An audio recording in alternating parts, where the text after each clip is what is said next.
This meeting of the RTM will come to order. It's Monday, May 8th, 2017. This is a continuation of our May 1st budget session. Welcome back, everybody. Will the clerk please take the roll? Representative Adams. Here. Bailey. Here. Baker. Here. Burrell. Here.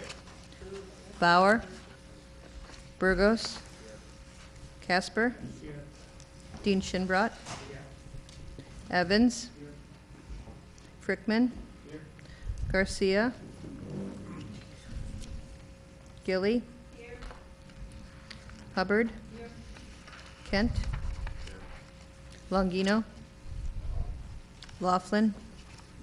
Marr. Marley. Massett. McCabe. Here. McDermott. Here. Merritt. Here. Nault. Here. Nugent. Here. Aubry. Here. Parker.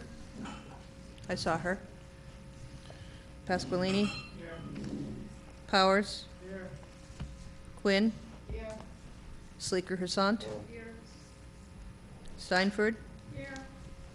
Jim Streeter. Irma Streeter. Swindell. Wagner. Here. Watrous. Here. Wells. Here. Williams. And Newsom. Nope, Wilson. Here. Sorry. Newsom. Here. 30 at, 31. 31. 31. Mar. What was that? Oh, yes, I got her. Thank you. So Representative Marr is here also. So we have 31 present. Where is Representative Parker? I saw her She's just... coming in and out with Okay, items. she's bringing food, okay.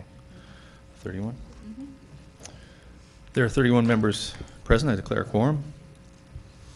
Representatives Irma Streeter and Jim Streeter both said they would not be able to make it tonight. We'll continue on with our budget deliberations. First account tonight is account 1003, voter registration, on page 52 of your big budget book.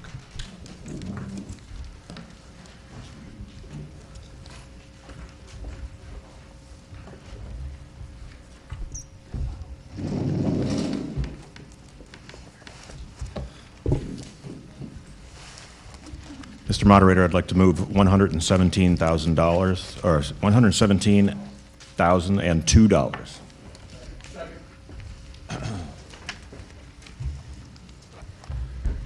Motion's been made and seconded for $117,002 for account 1003, voter registration. Would you like to give your Sure. committees- So at the Finance Committee meeting, there was some discussion. This account has dropped a lot since last year, just because of the difference in the election cycle. And they'll even find that the money that we had authorized them for last year, they didn't spend quite a bit of it. And so I had this idea that maybe they could use some of that leftover money now, between now and June 30th, to buy some of the stuff they're going to buy for next year, and thereby reduce their budget for next year. And the town manager explained that that was really kind of not all that great of an idea, because if they have leftover money this year, it's going to go back to fund balance, which the town council, when they set the mill rate, can use to lower the mill rate increase. So it's kind of 6 of one, half dozen the other. So anyways, after some more discussion, the vote went down 6 in favor, 0 opposed, and 1 abstaining, Representative Marr. Thank you very much, Chairman Nault. So we have folks here from voter registration. Can you please...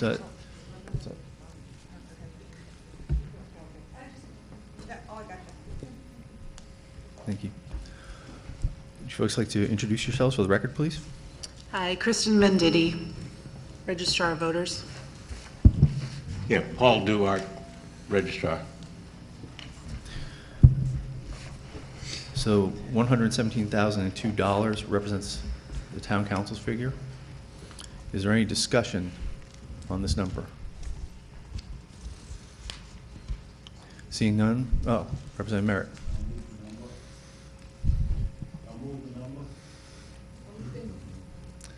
It's been moved and seconded. Yep. Any other discussion on this number before we vote? On account 1003 for $117,002, All those in favor say aye. Aye. Opposed? Abstentions? The motion carries unanimously. 31-0 to 0. Thank you, Chairman Nault. Thank you. Thank you very much. Next on our agenda is Groton Public Library. It falls under Community Development Services. Chairman Obrey, would you like to come up and read your committee's report, please? Read that into the minutes.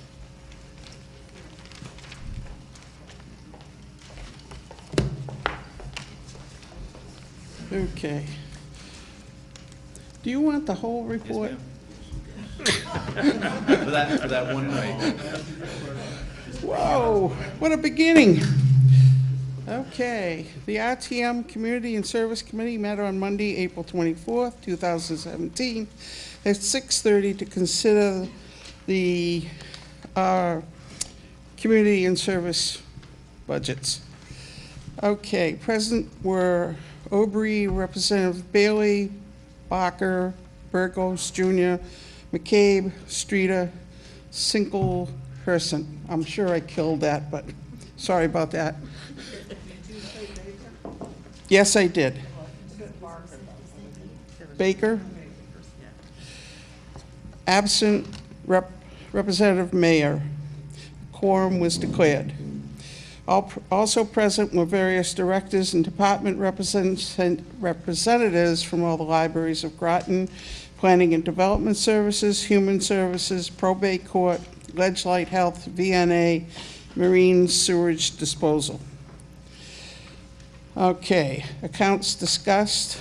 Account 1063, account name Groton Public Library. A motion for $648,049 made by Chair Obrey, seconded by Rep. Okay, Slinker Herson.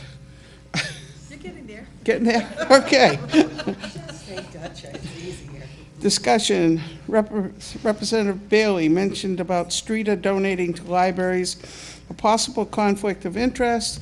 Other reps also donate to other libraries in the town, so after discussion, all felt that there was no conflict, but it should be reflected in the minutes of the meeting. Director of Libraries discussed 3-year cutback in funding totaling $255,000. That were more cuts. Libraries will be losing hours of operation overall, and overall function of services provided. Some discussion by various reps about possible impact if school closed, plus access to computers if hours are reduced. A discussion about trying to restore full funding over town council's number didn't come to be. Vote called on number on the floor. That number being $1,648,049. 7 in favor, no opposition, nobody abstaining. Account 3310, account name Borrow It, Connecticut. Motion for $48,206 made by Chair Obrey, second by Slinker Herson. Discussion. Sleeker Herson. What is that? Sleeker Herson. She'll get over it. Gotcha. Right? We'll just call her Slicker. Okay. Discussion on Neighborhood Assistance Act state funding, its impact C.I.P. project, and Groton Public Utilities giving $58,000 for LED lightings in library. Call for a vote. All in favor. Nobody opposed, nobody abstaining. Account number 10549, account name Mystic Noank Libraries. Motion for $122,921 made by Chair Obrey, second by McCabe. That's easy. Library Director discussed operations in effect for 124 years. Groton continues to cut funding as Stonington increases funding for the use of the library. It is shared by both towns, 61% Groton residents, 37% Stonington, 2% others. Discussion on restoring money, a new number put on the floor by McCabe of $152,921. Discussion on it, if we can restore over the town council number, it is withdrawn. Vote on the first number on the floor, $122,921. In favor, McCabe, Streeter, Baker, Aubrey. Opposed, Bailey, Burgo Jr., and Slicker. And that motion passed. Okay, account number 105-498, account name Bill Memorial Library. Motion for $20,000 made by Chair Aubrey, second by Bailey. Library representatives discussed the cost as 50% to town that building maintenance and repairs are stopped. Sorry, I got a few errors in here. 4,400 people attend programs at the library. If library loses funding, the cost would be $75,000 to $100,000 to other libraries in the town. The hours would be reduced and funding cuts will only devastate its ability to operate. The library has been open for 127 years. The chair put out a new number of $25,000. It was seconded by Streeter. In discussion on town council number and increases, as well as conflict of interest again. Figure of $25,000 was removed. New number by Streeter, $23,000. Second by Burgo Jr. Baker asked about how we could cut one library and add to another. Makes no sense. More discussion on impact. A new figure, $21,150, was raised by Slicker. Second, Baker vote on final figure, $21,150. In favor, Streeter, Burgo Jr., Baker, Bailey. Opposed, Aubrey, McKay, Slicker, Herson. And it passed. Okay, account 1046, Planning and Development Services. Motion for $1,246,174 made by Chair Aubrey, second by Bailey. Discussion, Planning Director discussed job function, 12% reduction in budget, no staff increases, new programs in development ongoing, the various town properties that are being marketed, zoning streamlining in process, Julus study, some inspection staff turnover, blue ribbon study, as well as overall positive direction. The town is moving in. The discussion on properties being marketed by reps and some zoning changes, along with future plans for Route 12 and Sealy School sale. The number of $1,246,174 was taken to a vote, 7 in favor.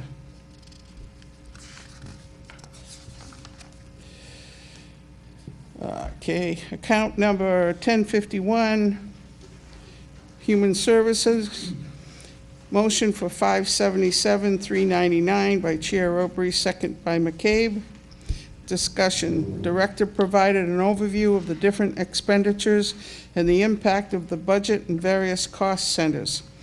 The representatives were pleased with the level of work being done and performed, as well as the amount of work being performed for the town. The number was taken to a vote, 7 in favor. Okay, Human Service Assistance Fund. Motion for $17,400 made by Chair Aubrey, seconded by Burgo Jr. Discussion. The director discussed the Perkin funds was near depleted, as the Spicer Fund is also. Let's see, fund balance. I don't think I got this right, Mark. Fund balance, this money would extend the two funds? I stand correct, I'll correct myself. The 17.4 would extend what we're doing. The number on the floor was voted on with little discussion, 7 in favor. What? Oh, I thought somebody said something. Okay, VNA, School Health, a motion for $1,166,072 made by Chair Aubrey, second by Streeter. The cost of nurse per hour is $67 and a health aide is $23 an hour. Some discussion on the impact and savings if we close a school as well as added needs to other schools. The reduction at the Pleasant Valley if closed would be a reduction of the budget of $107.28. The number on the floor went to vote, 7 in favor. If I understand that correctly, that's just a drawdown account. Is that correct? Are you awake? Okay. Just checking. Okay. Okay, account 42590, VNA. Motion for 42590 by Chair Aubrey, second by McCabe. Discussion. Director discussed how this fund promotes different cost centers like flu shots, general health, and a variety of community health functions. Vote taken on the floor. Figure, 7 in favor. Account number 10073, probate court. Motion for $13,433 made by Chair Aubrey, seconded by Bailey. Discussion. Probate judge explained to members the job function and use of funds. A variety of uses for name changes, child probate issues, bill collection for town taxes and other tax inheritance, conveyance, media, third-party bills on estate, medical, personal debt. Vote on the motion to move $13,433, 7 in favor. And he was a very nice man. Okay, account 10540, Ledgelight Health District. Motion for $292,530, made by Chair Aubrey, second by Bailey. Discussion. The Ledgelight Health District Manager reviewed the cost center, discussing all various functions this organization addresses. This is a public health function dealing with water quality, sanitation, septic system compliance, food and restaurant licenses, along with many types of community health issues. Committee voted on figure on floor, 7 in favor. My favorite one. Marine sewage disposal. Motion for $19,980 made by Chair Aubrey, seconded by Burgo Jr. Discussion, brief discussion on the funding of boat waste disposal took place, how our agency interacts with Noank, which is enforcement agencies, how to report violations for discharge and other related issues. Move for vote, 7 in favor.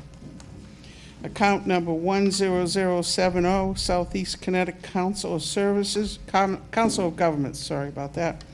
Motion for $16,349 made by Chair Aubrey, second by Burgess Jr. These are fees for dues owed to the organization. Motion to vote, 7 in favor. 10071, Southeast Connecticut Enterprise Region. Motion for $14,041 made by Chair Aubrey, seconded by Streeter. A dues account, no discussion. Move the number to vote, 7 in favor. Account 10072, C. Motion for $88,211 made by Chair Aubrey, seconded by Baker. There was no discussion. We did not have a rep at the meeting. Move to vote, 7 in favor. Account number 10545, service agencies. Motion for $65,150 made by Chair Aubrey, second by Burgos Jr. Discussion none, 7 in favor. And I think that's everything.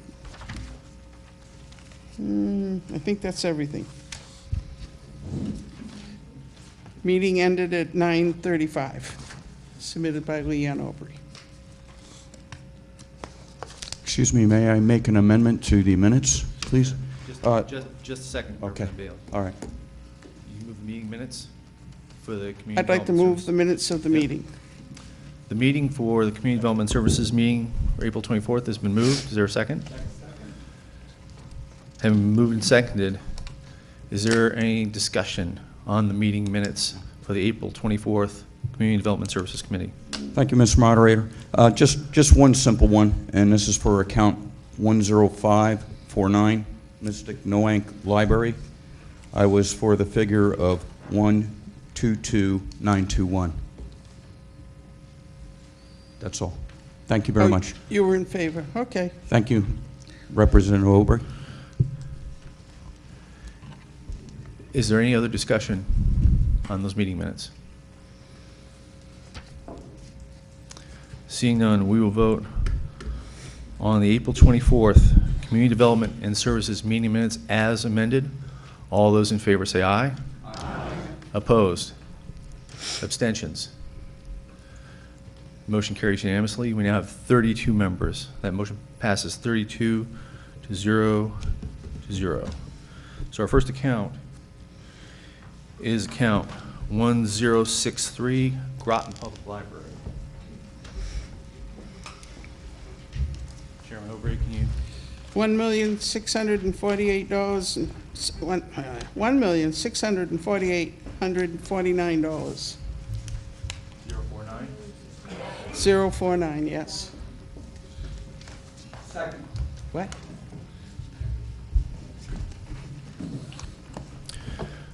Motion has been moved for $1,648,049 for account 1063, Groton Public Library. Is there any discussion? Is there any discussion at this time?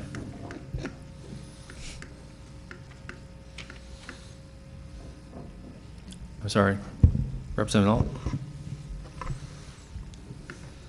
Yeah, I'd like to move a new number. 1,565,647. 565,647. My rationale behind this is the committee and town council cuts to the Mystic Noank Library were 29.8%. After the Mystic and Noank Library had already cut their own budget over last year's approved budget by 4.6%, for a grand total of 33% cut to Mystic and Noank Library. Cut to the Bill Library, sustained by the committee, is approximately an 8% cut. And I think it's unfair for two of the town's libraries to take a greater than 5% cut and for the Groton Public Library to be fully funded over last year. And I'm not saying that that's the right number, but I'm saying that there should at least be some kind of cut if we're going to have cuts to the other two. Is there a second for that motion? Representative Adams. Could you go ahead and introduce yourself for the record, please? I'm Betty M. Ryder, the library director. Is there any discussion, Representative Nugent? Thank you, Mr. Moderator. I would support the original number, the 1648049.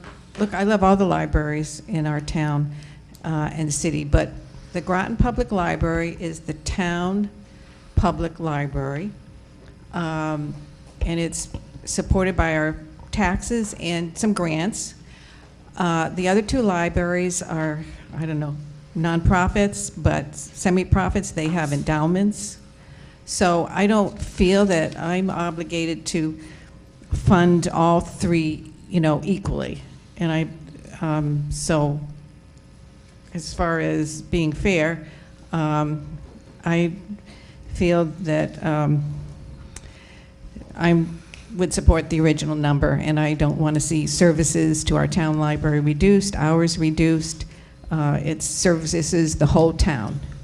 The other libraries are nice to have, but this is our flagship town library. Thank you. Representative Casper. Thank you, Mr. Moderator. I also like to echo those sentiments and also point out that the Groton Public Library serves a far larger number of people than probably the Bill and the Mystic combined.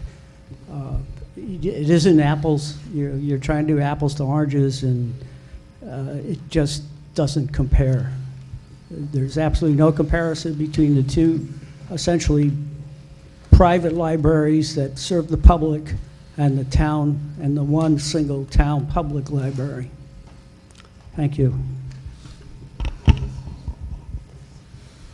By the way, that's on page 172 of your big budget books. Any further discussion? Representative Baker. Thank you, Mr. Moderator. I just want to say that I support the 1648049.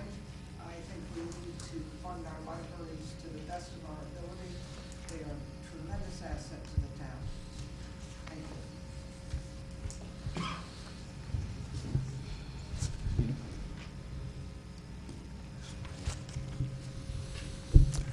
Representative O'Brien. I'd like to speak in favor of the $1,648,49. The reason being is that all the libraries are unique, and Mystic does have some assistance from Stonington. But the bigger thing is that the Groton Library truly does so much more. It's much, much more complex. There's more things going on. I'm not taking away from either of the other libraries. In fact, I want to try to do a little something more for the one in the city. But I think you have to kind of look at what's being offered by it. And I think what's being offered by the Groton Library is absolutely outstanding, and we should support it if we possibly can.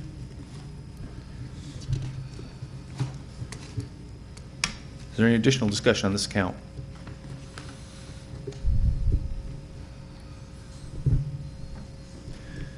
Seeing none, we will vote on the first amended figure of $1,565,647. All those in favor say aye. Aye. Opposed? Okay, so the ayes. Can you put your hands up again? Want to do a roll call vote? Let's do that. Newsom. These are the ayes. Ayes, put your hand up. McDermott, Wilson, Bailey, Quinn, Nault, Marley. Anybody else?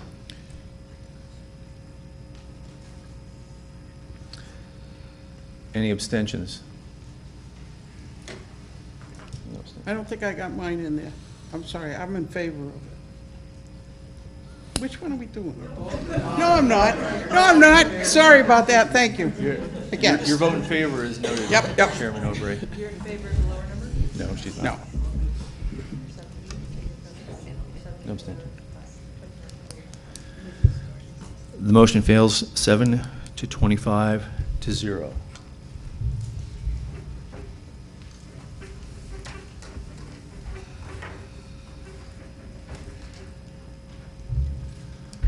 We'll now move to the main number, which is also the council's number.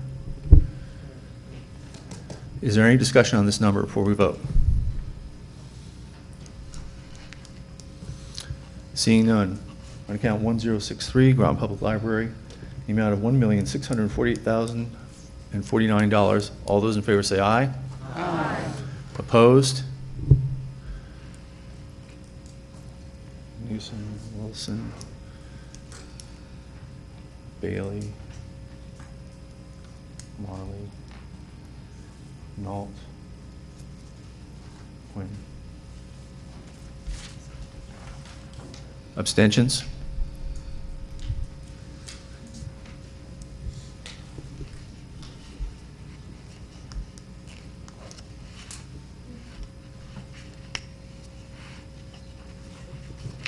Motion carries 26 to 6 to 0.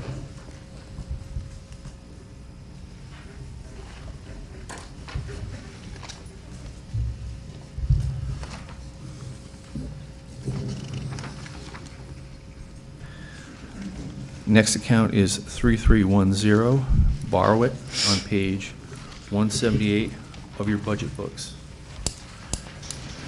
Chairman O'Brien. I'd like to move a number of $48,206.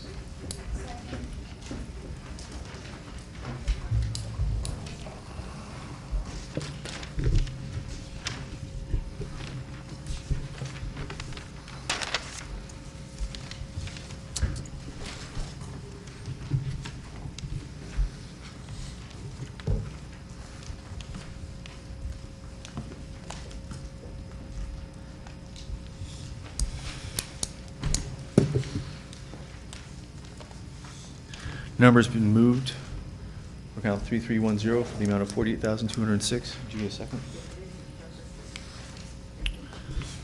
Motion's been moved and seconded. Is there any discussion on this?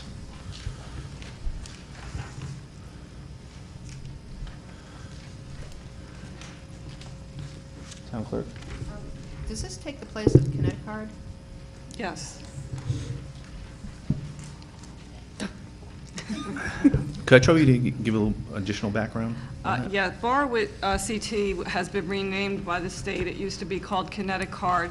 These are funds that the state provides to libraries to help defray the costs of providing services for out-of-town residents. So when an out-of-town resident comes to the library and borrows a book, we get a very small amount of money, but over the course of the usage throughout the year, we receive a fairly large check from the state, and the money must be used for library services, and we do have to verify every year that we have spent the previous year's check. So.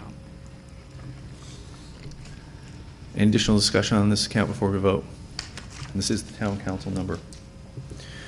Seeing none, on account 3310, borrow it, the amount of $48,206. All those in favor say aye. Aye. Opposed?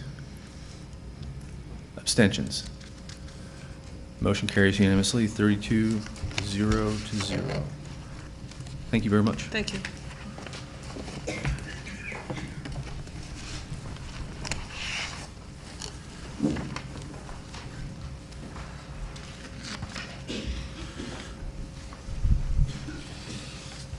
Okay. Our next account, 1054, under Health, Human, and Cultural Services is 10549, Mystic Noank Library, on page 209 of your budget book. And I move the number of $122,921. Second. I'm sorry, Chairman, what was the number again? Meeting that we actually had approved the 152 number that June Baker had listed. So We didn't approve it. I did. No. I'm sorry, Chairman O'Meara, what was your number again? 122,921. Yeah, I didn't make it to the committee meeting.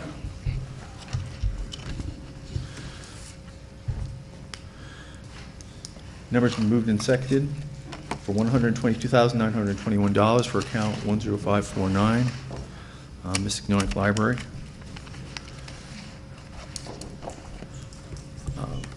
Would you like to go ahead and introduce yourself for the record? My name is Christine Johnson. I'm the director at the Mystic and Noank Library. And even with the 30% cut, we still do appreciate the support that we get from the town of Groton.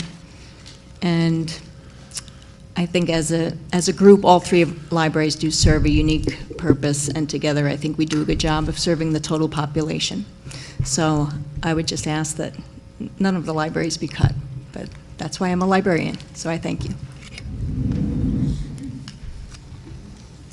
Thank you very much. Is there any additional discussion on this account? Representative Marr.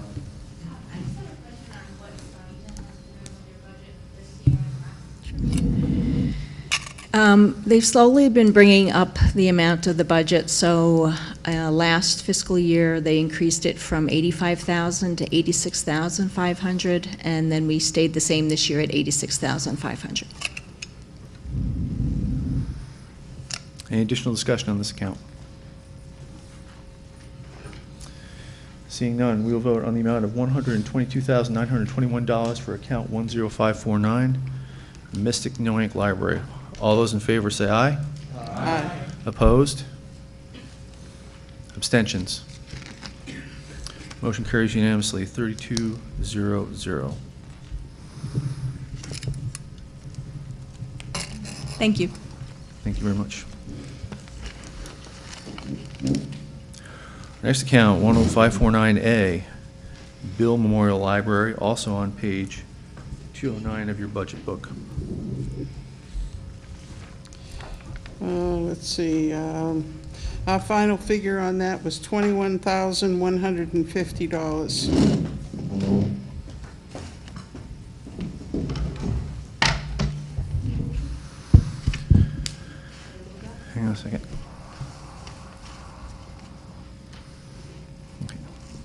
Motion's been moved for $21,150 for account 10549A, Bill Memorial Library. Is there a second? Representative Nault. Chairman Obrey, can you give me your committee's rationale for this number? The 21,150? I will in just 1 second. I'm trying to remember what we had said and reading my notes. We put out a number of 25,000, and that didn't go any further. I think it was Jimmy Streeter that put on the compromise figure, and we went with the 21,150. Okay. Would you like to introduce yourself for the record? Sure. My name is Wendy Connell. I'm the What? director of Bill Memorial Library. My name is Rob Zuliani. I'm the treasurer of the Bill Memorial Library 20. and board member. And you originally asked for $23,000? We initially asked for 23. When we spoke with the town, we said we would voluntarily take a reduction because of the situation the town is in regards to state funding. They reduced the figure. We came to the subcommittee of the RTM, and they reinstated a little bit more. Basically, we have a small endowment. Our total budget's about $240,000 a year, so our grant represents about 10% of our operations. Last year, for example, you helped us get through a $14,000 major window repair and a $23,000 roof repair for leakage. We did this all internally ourselves from our portfolio. It was a major hit to us last year. Unfortunately, our building's 127 years old, and the problems don't always go away. So we're looking at probably additional $27,000 of heating, HVAC systems coming, and replacement of our gutters. We know this year we're not going to be able to do those repairs. We're going to have to defer them. We know this is a tough year for everyone in the town, and the library is realizing it's going to do its share. We just ask for your assistance to keep us going. If we lose a lot of our grant money from the town, it will eat into our principal, our basic investment portfolio, long-term. That could be a disaster for us. That's why we need the town's support. Thank you, sir. If I could, I'd like to make a correction.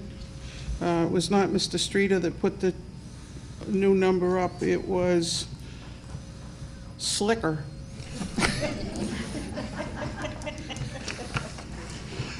Thank you very much, Representative Slicker-Sant. Would you like to give a rationale for your number, please? Thank you, Mr. Moderator. Yes, I recall that Representative Baker said that the cut that we were proposing for the Bill Memorial was not quite in the same keeping as the cut to the Groton Mystic Noank Library. And if I may offer one more correction, I believe I came up with a compromise number of 21,500. Yeah, that's what we voted on. There's 21,150 on the board right now. And what did you think it was? 21,500. Oh, I'm sorry. Okay.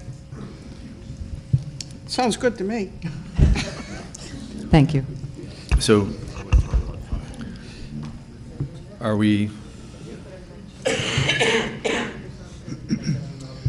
Representative Slicker-Sant, are you putting on an amended number? Yes, I'd like to amend that number to 21,500.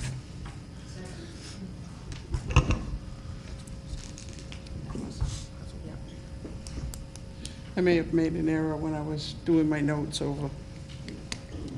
That's fine. I'd like to recognize Councilman Nault.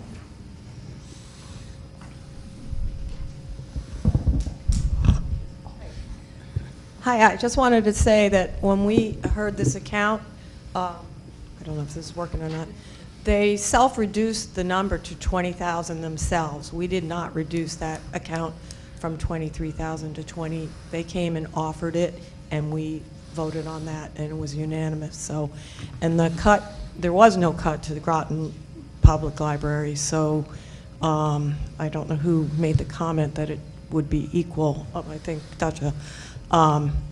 I mean, the cut was drastic to Mystic Library compared to the no cut to Groton Public Library, and a small cut to Bill Memorial Library.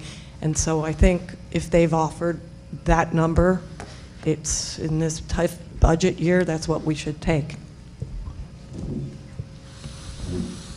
Representative Bailey. Thank you, Mr. Moderator. Along with that statement, I'd like to move the town council approved number of $20,000. Thank you. Hang on a second.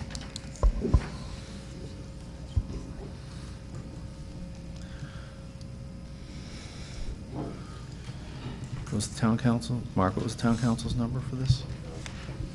$20,000?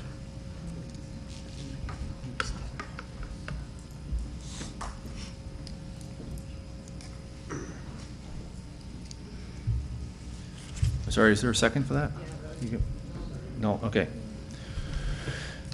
Motion's been moved and seconded for $20,000 for account 10549A, Bill Memorial Library. Is there any discussion on the second number? Second amended number. Representative Pasqualini. Question, the other two numbers need a 2/3 majority, correct? Yes, they do. Yes. Because we're exceeding the council's approved value, either of the two above numbers would require 2/3 vote, which is 32 divided by 3.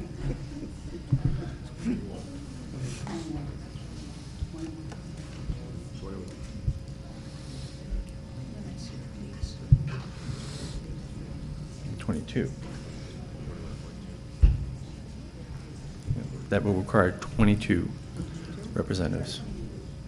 Has to be above 2/3. 21.3 up to 22. So, is there any further discussion? Representative Nault. Yeah, just to say, I mean, if the Bill Library offered up a $20,000 number, I'm not sure why that's not good enough, or why that's not a good number.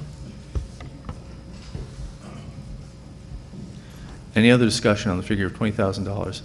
Representative Oberry? Oh, I have nothing on the 20. Okay. Is there any discussion on the second amended figure of $20,000? Representative Marr. We'll probably do less repair to the building. Can everybody please remember to use the microphone when you speak? Any other discussion on the second amended figure? Representative O'Brien. I would ask for people to realize that, you know, $20,000, they don't get anything from another town. You know, they have to raise whatever they're going to do. They have a small amount of money, I think, that's coming. And I think, personally, I think that's a pittance. I think that the very least we can give them is $21,500. I'd like to see it higher, but, you know, think about it. Could you run your house on that, never mind a library? Representative Evans. Yes. I'm standing to speak for the 20,000. I think we're losing the bigger picture here. We got education coming up. So far, we've only cut the budget $2,173. If $20,000 can be accepted, I think we should consider that figure. Thank you. Is there any additional discussion? Representative Bauer.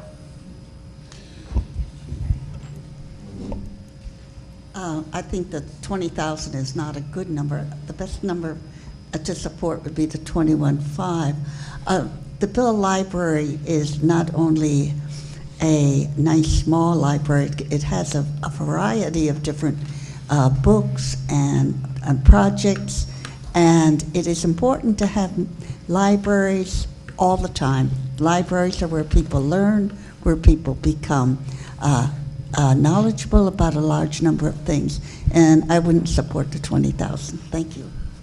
Thank you, Representative Bauer. Could I make one other point? Or was somebody else? Is there anybody else that wishes to speak? Chairman Aubrey? The other thing that went into my equation was that this library is probably going to have more impact because of the closing of Pleasant Valley School than the other libraries. You know, we have a population on Groton Bank and that area up there of young children that now go to Pleasant Valley. You know, to go to the other school, it was a lottery over at Catherine Kanowski. That was a lottery, and we have kids from all over town that are going over there, which is fine. But when Pleasant Valley closes, we have a population of young people that are going to need more. And a big portion of that certainly will be our main library, but also a very large portion will be picked up by the Bill Memorial. And so that was the reason that I was trying to tweak out a little bit more money for them. You know, it's going to be a real adjustment for those kids, and I want them to have any place they can have to go to.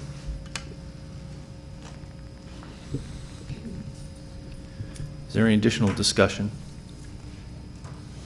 Seeing none, we will vote. Well, no.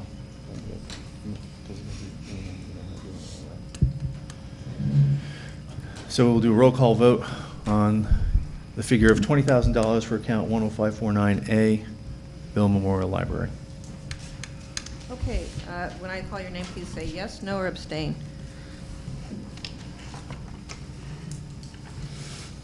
Adams? Yes. Bailey? Yes.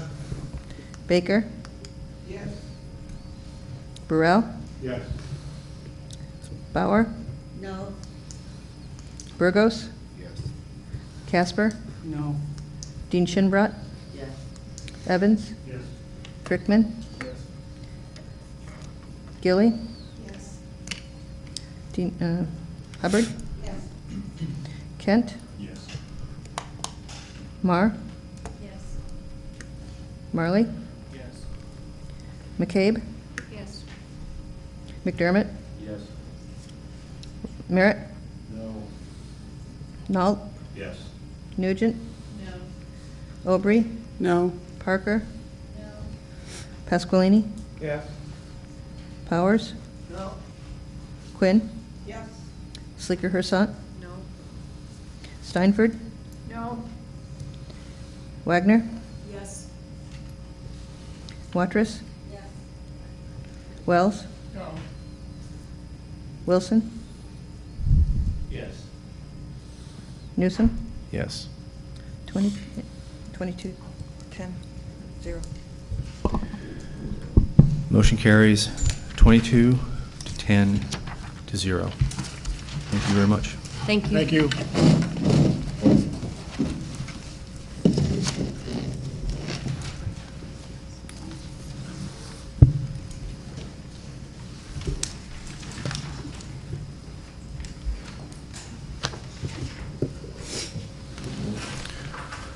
Our next account is 1035, Public Works. Chairman Dean Shinbrot.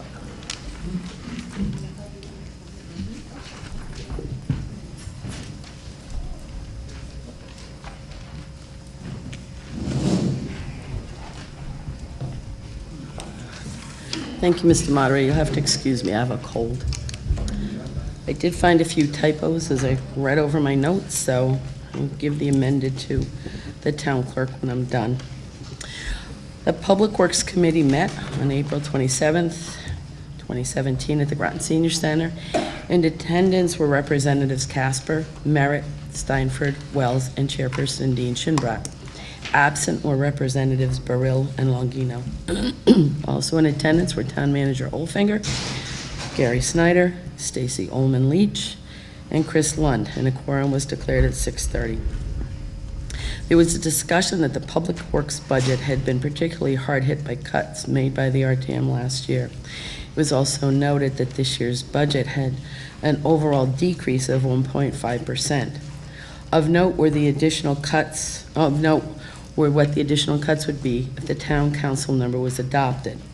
These cuts included repairing equipment instead of replacing it, repairing vehicles instead of purchasing new ones, a reduction in janitorial services, professional services, not replacing the annex roof, to name a few. There were things that could not be cut, such as mandatory training. And as my note stated, many state mandates were unfounded, and I think that should be unfunded. Of note was an update that the Pequannock Bridge Fire Department is now charging the town for needed inspections. It was noted by Gary Snyder that the budget's already bare bones, with little room for further reductions. Additionally, Gary spoke about an upcoming unfunded state mandate for stormwater reduction. This mandate is not yet included in this year's budget. Do you want me to go through all the numbers I moved? Okay. The first account was account 2035 Public Works. The town manager's request was $5,960,282 million. I'm sorry, Chairman, did you say 2035 or 1035 2035, is it 1035? for Public Works? Yes. Yes. Okay, here's another typo. Thank you.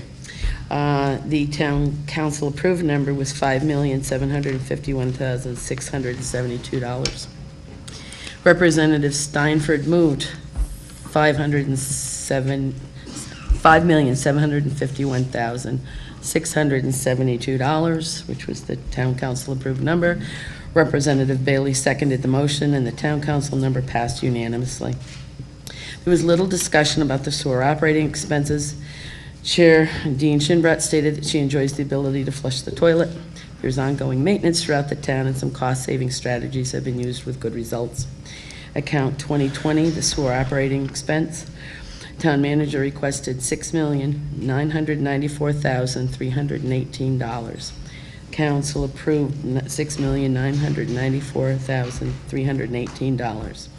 Chair Dean Shinbrat moved that number. It was seconded by Representative Bailey, and the number was unanimously passed. There was no discussion about solid waste, which was account 2030.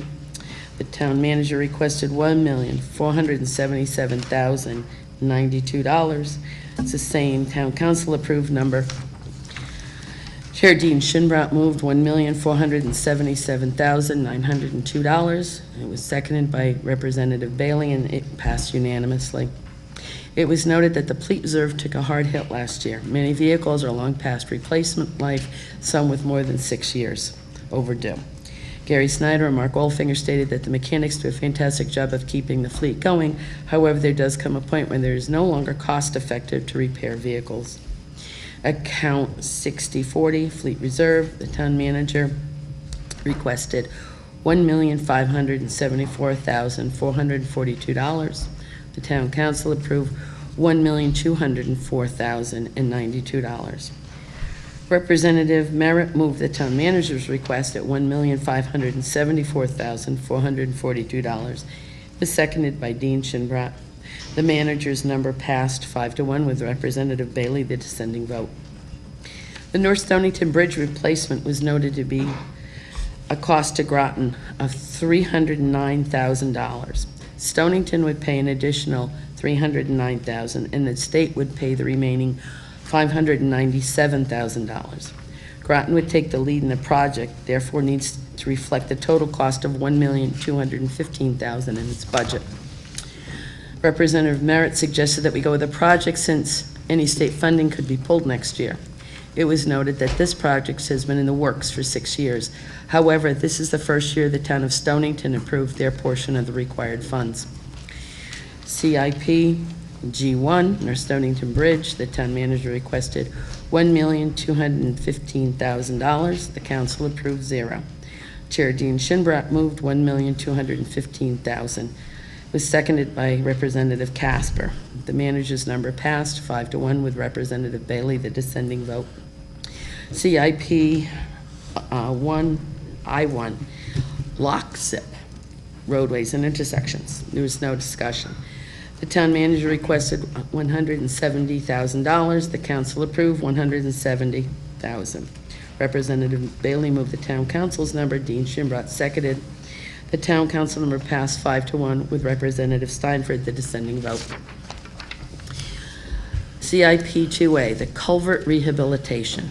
There was no discussion. The town manager requested $45,000. Town Council approved $25,000.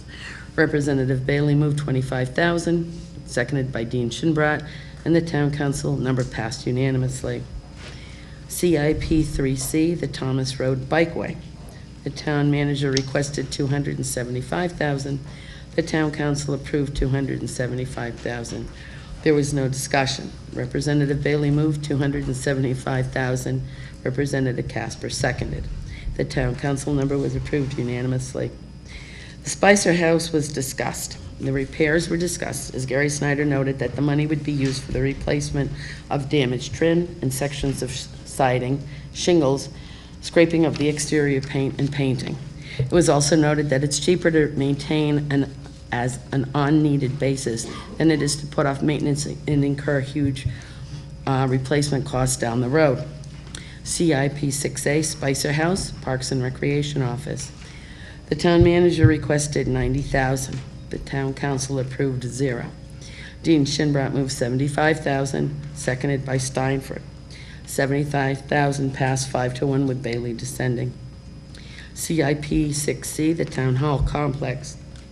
The town manager requested $400,000 and the Town Council approved $400,000. And I neglected to put in my notes, there was a little discussion about this in reference to bringing in a new town manager and what our appearance was based on the town hall looking very outdated. But Bailey moved $400,000, seconded by Representative Casper, and the Town Council number passed unanimously. CIP 6K, the Golf Course Clubhouse. The town manager requested $30,000. The Town Council approved $30,000. Representative Bailey moved $30,000, merited second, and the Town Council number passed unanimously. CIP 6L, the leased buildings. Town manager requested $40,000. The Town Council approved $40,000. This was to pave the ambulance parking lot on North Road. Representative Bailey moved $40,000. It was seconded by Steinford, and the Town Council number passed unanimously. CIP 6N, the fuel tank replacement. Town manager requested $45,000. The Town Council approved $45,000. Bailey moved $45,000, Casper seconded, and the Town Council number passed unanimously. CIP 9A, the natural gas conversion. The town manager requested $75,000. Town Council approved $75,000. Bailey moved $75,000. Steinford seconded, and the Town Council number passed unanimously. CIP 10A, sewer line infrastructure repair. The town manager requested $50,000. Town Council approved $50,000. Dean Shinbrat moved $50,000. Bailey seconded, and the Town Council number passed unanimously. CIP 10B, the pump station. The town manager requested $651,000. The Town Council approved $651,000. Bailey moved $651,000, merited seconded. Town Council number passed unanimously. CIP 10C, the treatment facility. Town manager requested $668,000. Town Council approved $668,000. Dean Shinbrat moved $668,000. It was seconded by Bailey, and the Town Council number passed unanimously. A motion was made by Representative Bailey to adjourn and seconded by Representative Merritt. The meeting adjourned at 8:30 p.m. Move the minutes. I'd like to move the minutes to be accepted into the permanent record. Motion's been moved and seconded to approve the RTM Public Works Committee April 27th, 2017 meeting minutes. Is there any discussion on those meeting minutes? Chairman Dean Shinbrat, you said you had made a couple of... Yes, I did, and they're written in here, so I'll give it. I'd like to move... Hang on one second. Hang on one second. Is there any discussion on the meeting minutes? Seeing none, we will vote on the meeting minutes for the April 27th meeting of the RTM Public Works Committee as amended. All those in favor say aye. Aye. Opposed? Abstentions? Powers. Abstentions. Motion carries 31-0-1. So our first account is account 1035, Public Works. I'd like to move the town council number $5,751,672. Second. 750. 751,672. 672. Yes.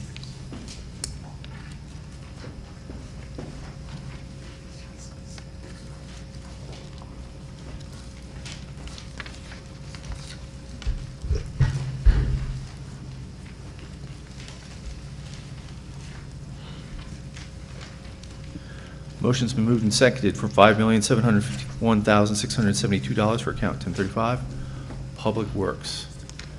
Do you get a second? Thanks. Is there any discussion? Can you, Chairman Dean Schimbrock, can you please provide your committee's rationale for supporting this number? That was the committee number and the town council number. We felt as though they took quite a big hit last year. We didn't think we could really go any lower. We thought the council was reasonable in their cut, and I feel as though we still need to live in town and have the town operate. We want the roads plowed, we want the roads paved. Thank you. Gary, would you guys like to introduce yourselves, please, for the record?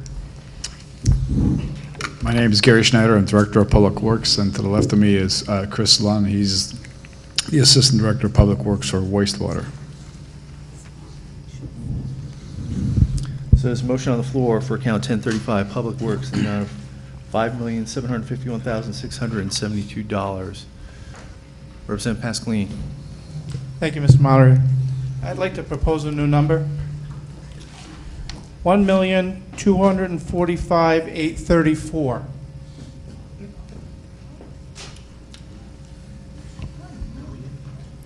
$1,245,834. Yes. I'll second that. Representative Pasqualini, can you please state the rationale for your number? My rationale is this. We have a $5 million shortfall, and I took the $5 million off of last year's budget, which would have meant a zero increase. So making up the $5 million here, that way we can give it all to the Board of Education. Mr. Schneider, what would that do to your department? To put it bluntly, there wouldn't be a department. Thank you very much. Sorry, that's on page 126 of your big budget book. Is there any other discussion? Representative McDermott. Thank you, Mr. Moderator. Gary, we had a meeting with the Parks Department, and I understand that roughly $54,000 has been transferred in the kinds of things that you would take care of, like the aquatic plains, irrigation, and so forth. I'm just asking you, is that approximately correct? The total reduction of the department this year is 5%. Last year was 9.2%. We're talking close to $1 million over 2 years. So as we were I laid off 3 people last year. 2 actually left the employment of the town of Groton. So there were layoffs. So what I took a look at is what the town manager had reduced my budget by 1.5%, and he did all the budget scrubbing. There's nothing left, just no skin. We're down to the muscle and the bone. Taking another 3.5%, I was taking a look at what is our essential services and what do I provide to other departments. There are several areas I looked at, and we will work with Parks and Recreation, but seasonal facilities, I am the one that pays for the electricity and the water for Burles Little League Field and a concession stand, Esca Point Beach House, Farquhar Park, basketball lighting at $600, not much, but it all adds up. Aquatic Plains Field, I pay $12,000 a year for water, for irrigation. Does it need it? Absolutely. The budget's been cut over $1 million over 2 years. Sutton Park, the Little League fields, the pavilion, security lighting. I'm looking at permanent facilities of not funding 6,000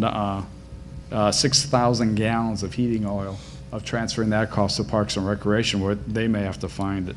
The Jabez Smith House, I also do some work out there for the department. Street lighting, we've completed our conversion of the high-pressure sodium lighting in the Eversource area for the town in the town of Groton area.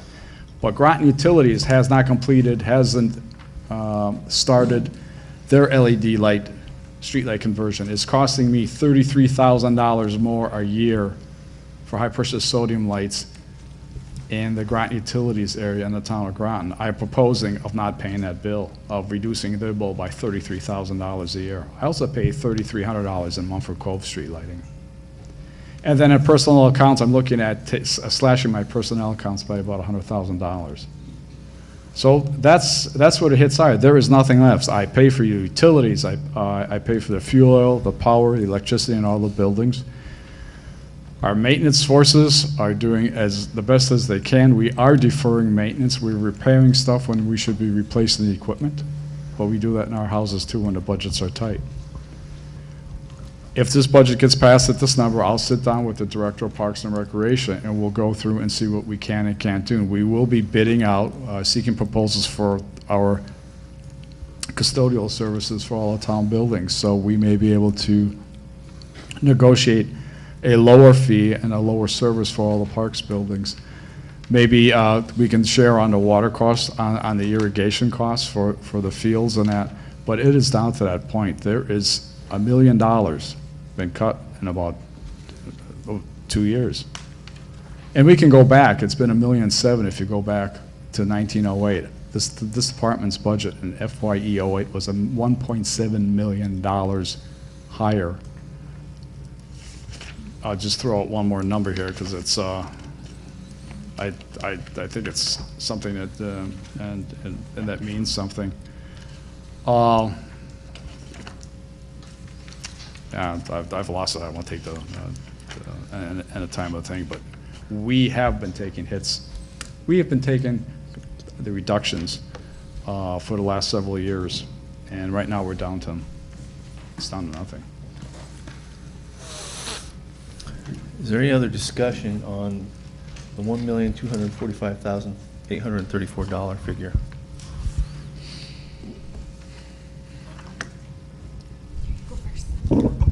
Representative Casper. Thank you, Mr. Moderator. I just, I'm missing, what was the rationale for the 1.2? Representative Pasqualini. Representative Pasqualini?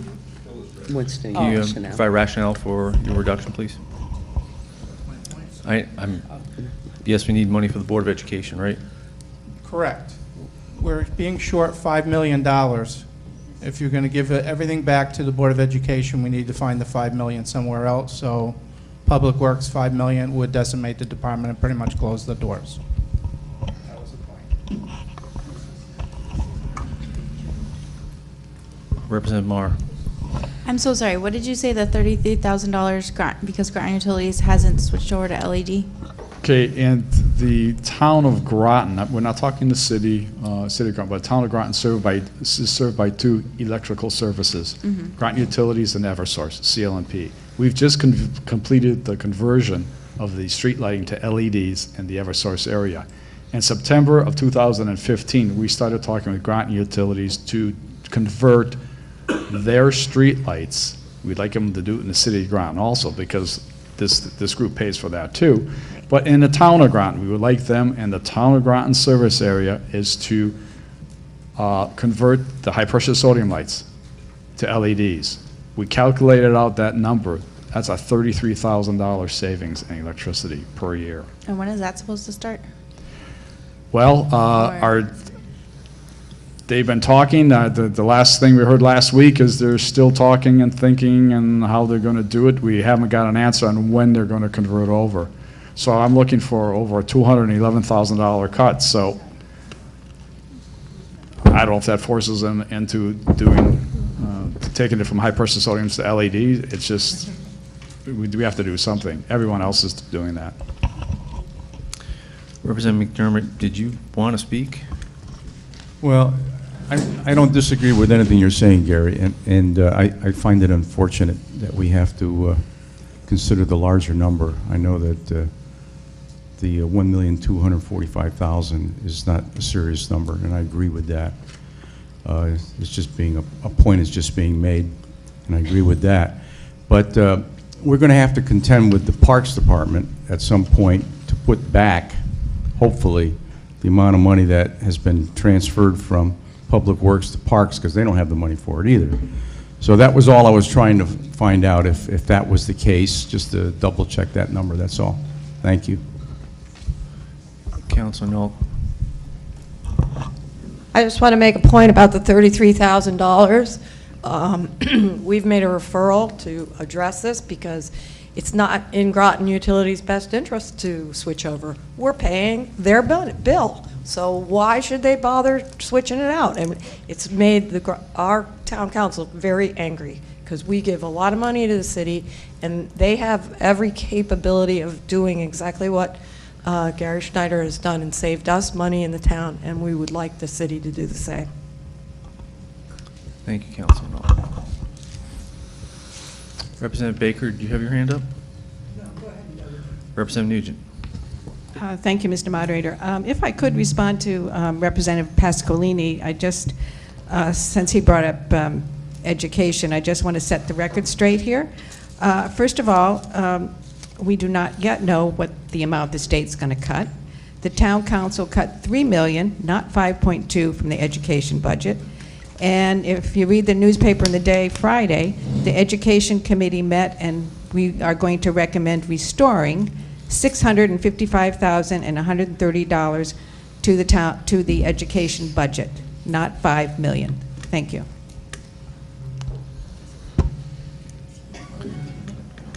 Representative Obrey.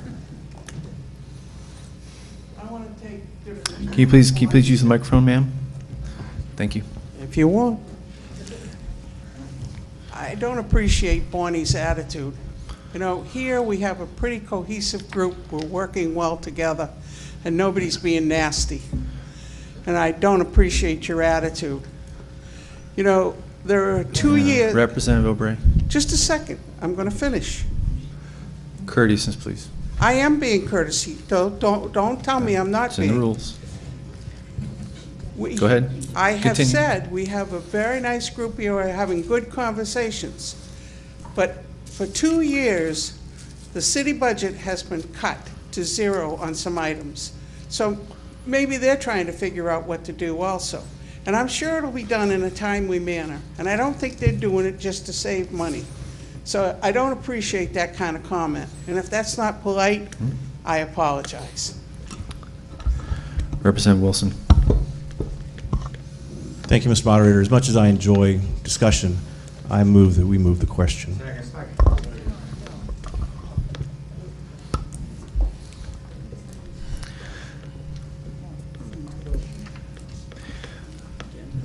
Is there a second?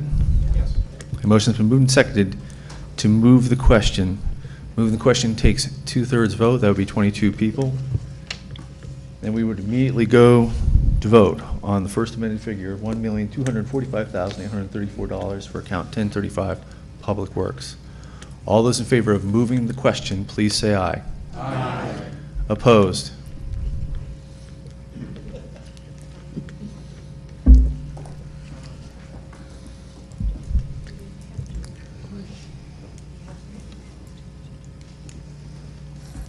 Is there any abstention? Dean Shinbrock and Wells.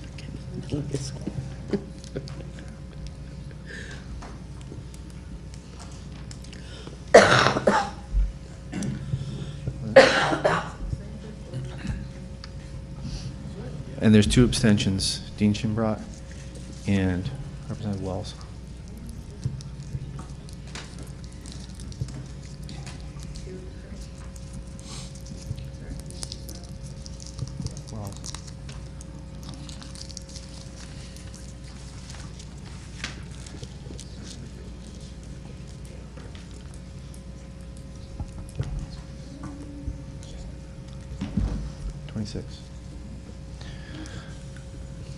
Motion to move the question passes 26 to 4 to 2. We'll immediately move to the vote on the first amended figure of $1,245,834. $1,245,834 for account 1035 Public Works. All those in favor say aye. Opposed? Abstentions?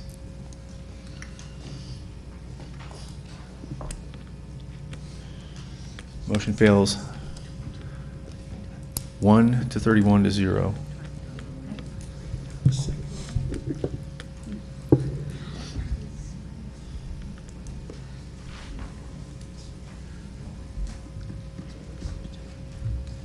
We'll now move to the main motion of $5,751,672.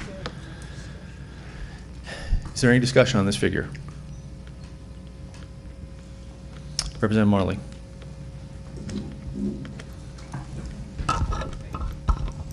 I'd like to move a new number. $5,551,672. My rationale behind this is a $200,000 cut. As another representative mentioned here earlier, we have done very little to cut into this budget, and I believe, you know, it's a small amount, but every amount adds up. Can you please restate your number? Oh yeah, it's 5,551,672, and that's a $200,000 cut from the first number. Is there a second? Second.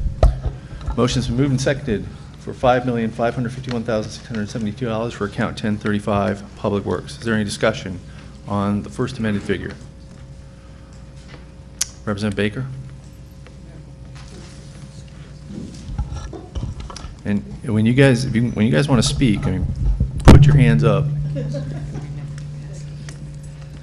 You know, that's kind of hard to read. Not you, Representative Baker, just in general. Thank you, Mr. Moderator. We'll all listen to your what you tell us that you want us to do. I've been listening to all of this, and I just think it's kind of sad that it seems like every year we cut the budget and try to balance the budget on the backs of the Public Works Department. And if we don't take care of what we have, like our sewers and our streets and our street lighting and that type of thing, we aren't going to have much of a town for people to look at or people to come to. I mean, we can have a wonderful education system, which I think that money needs to go back, but we still need to take care of the things that are in the town too. I'd like to ask the gentleman if they took another $200,000 out of your budget, what would that do to your? Well, if I may answer it this way, I did find that one other quote. In FYE 08, the Public Works budget was 6.7% of the adopted general fund budget. In the 18's budget, we stand at 4.8%. Cutting another $200,000 would mean cutting personnel from the staff. That would be layoffs. It would mean probably taking the transfer station, which is used by everyone in the town of Groton. Groton, Long Point, and the city residents use that transfer station, probably down to 1 or 2 days a week. And then those 1 or 2 days would be a weekday. It wouldn't be weekends because there's no personnel I would have to cut. There's only 3 people out at the transfer station that we have and a supervisor. We would be taking a look at snow plowing, which is just a minor portion, but that's one of the items that we hope that with climate change, that it gets warmer and it doesn't snow as much. But instead of leaving the streets clear, both lanes clear, and push back to the gutter line, we may just do what we can do, which is keep a lane or 2 of traffic open. And who does that affect? The hourly parents of the students. They have to get to work the next day. If I can keep school open during those days for these parents and for the kids who are educated there, it means a lot. The parents who are salary usually can take that day off with their children and make it up. It's the hourly people, the hourly parents. I need to get, and as part of our goal is to keep the schools open get the kids there, and keep the schools open and get the kids there. So what we'd be looking at is those items, and it would mean personnel. There would be layoffs. It's not moving a person from an open slot into an open slot. It means people walking out the door again. I did that once. Did that 3 times already in my career here as a public works director. It's hard. It's not only hard on them, it's harder on them than me, but it's hard. In light of what the gentleman says, I think people need to think very, very carefully before we take a vote and cut these public works anymore. I would vote for the 5751672. Thank you. Chairman Dean Shimbrock. I'd just like to say that last year, when we went over this budget, and we really cut it, and it was ugly, and it was painful, I did promise that I would not do that again at all costs. I think we need to live in our town. I think we have great schools. I think we'll continue to have great schools. But if people come into town to look for an apartment or a home, and they don't see a plowed road, or they see trash on the side of the road, or they don't see something paved, that speaks a lot about the town. We want a town that looks maintained. We don't have to have a town that looks glitzy, but we have to have it look maintained. Is there any additional discussion on $5,551,672 for account 1035?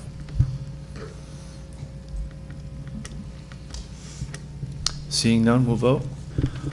All those in favor of the first amended figure, please say aye. Aye. Opposed? No. No. Let's go with the ayes. Newsom, Nault, Marley.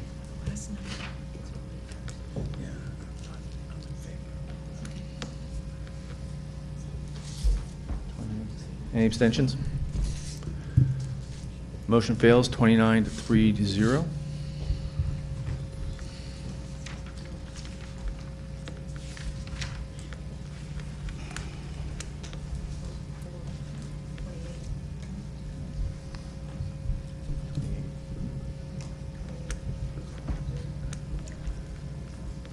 I stand corrected.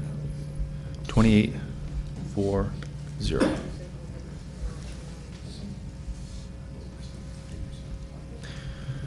Is there any discussion on the main motion? $5,751,672 for account 1035. Representative Evans. I'd like to propose another figure, and the only reason I'm doing this is basically we should take something away. I think $5,700,000. That's only a net loss of $51,672.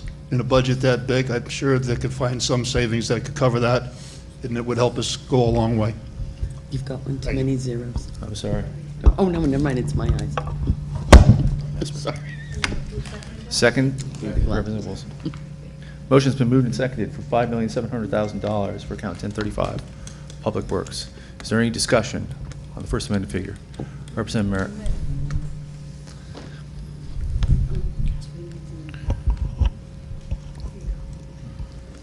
I cannot go along with this cut as some of the other cuts for the simple reason is the first figure was worked out by the departments responsible for it.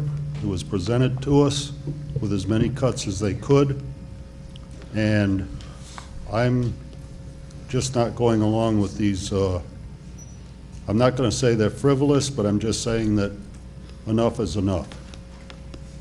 These cuts have been made and presented to us in a fair and equitable manner, and I think we should consider that. Representative Casper. Thank you, Mr. Moderator. I pretty much can't support this lower number. It's not made with any rationale. The cuts have already been made. I think the town manager cut $247,581 from the request to start the whole thing, and I really think, from my discussions in committee, and that it's really even the first number is really too little. And I think we're hurting ourselves in the long run. The town of Groton is not going to get better with that number. Thank you.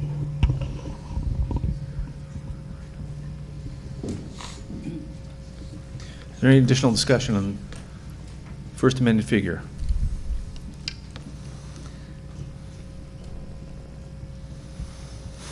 Seeing none, we'll vote on the first amended figure of $5,700,000 for account 1035. All those in favor say aye. Aye. Opposed? No. No.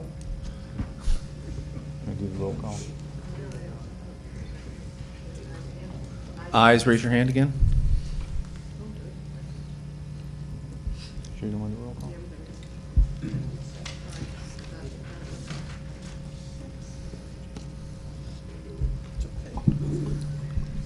Okay, Adams?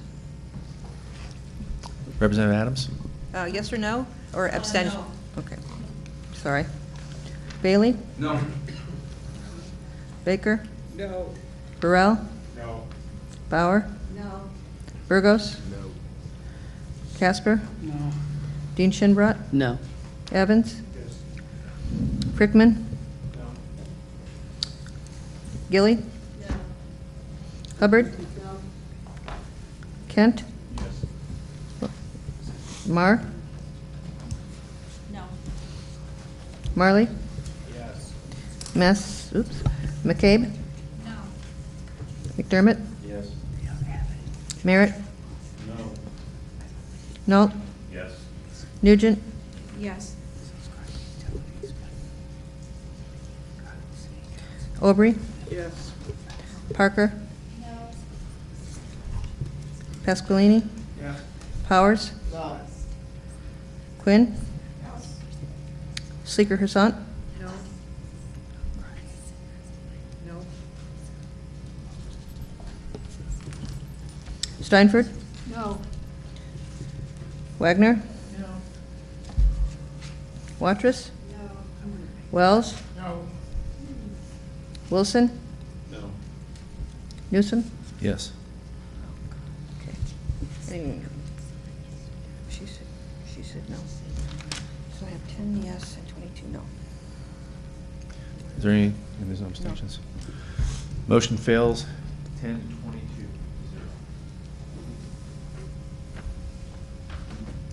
Is there any discussion on the main motion?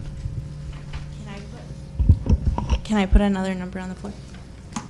Yes, Representative Marr. Okay. Can you please stand, please? 5,741,672. $5,741,672. And can I explain my number, please? Because I can hear the comments. Is there a second? Representative Wilson seconded. Wilson? Yes, please provide your rationale. So it sounds like Groton Utilities, that project needs to get in motion. Can you give them $10,000 less if your budget is reduced by $10,000? Because the city mayor in the proposed budget is taking a $10,000 pay increase from $75,000 to $85,000, which is a 13% increase in 1 year.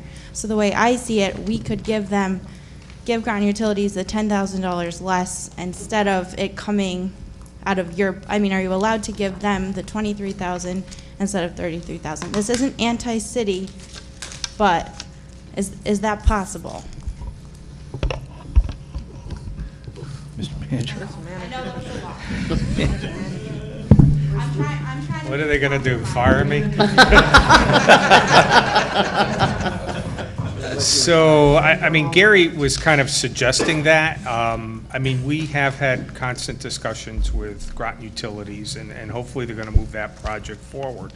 But cutting the Public Works budget $10,000, we're really penalizing the wrong entity. And I do want to just remind folks, and it's been touched upon, the proposed budget for Public Works that came from the department was a little over $6.2 million. The manager cut it to $5,960,000, and then the RTM, or the council then cut it an additional $200,000.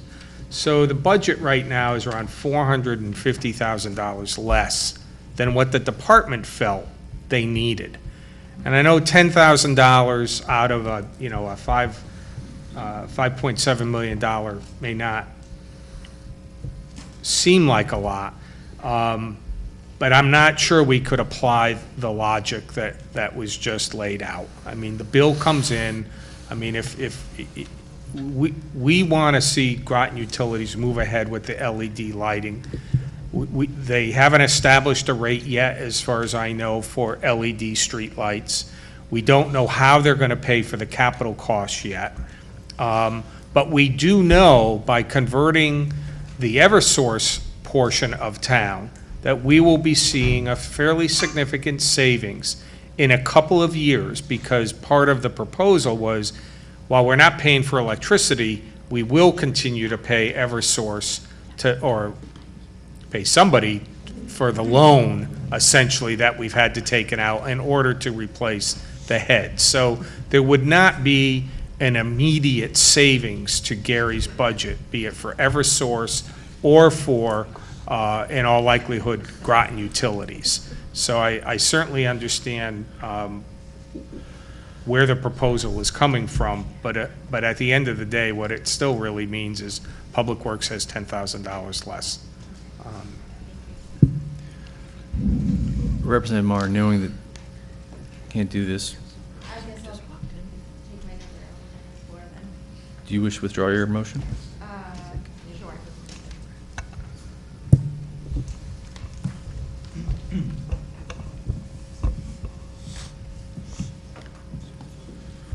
So we have a motion on the floor right now for $5,751,672 for account 1035, Public Works.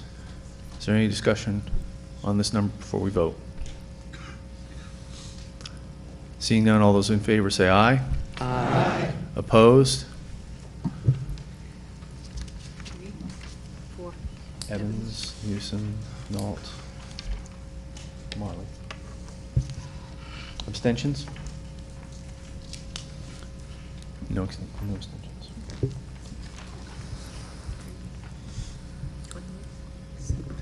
Motion passes 28-4-0.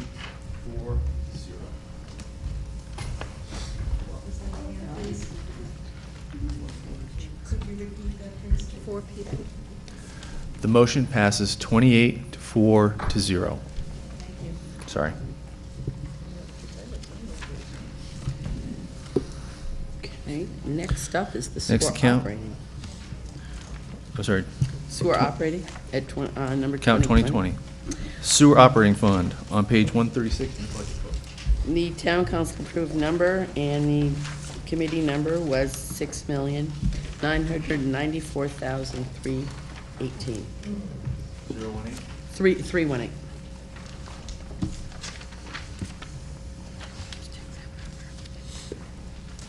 Is there a second?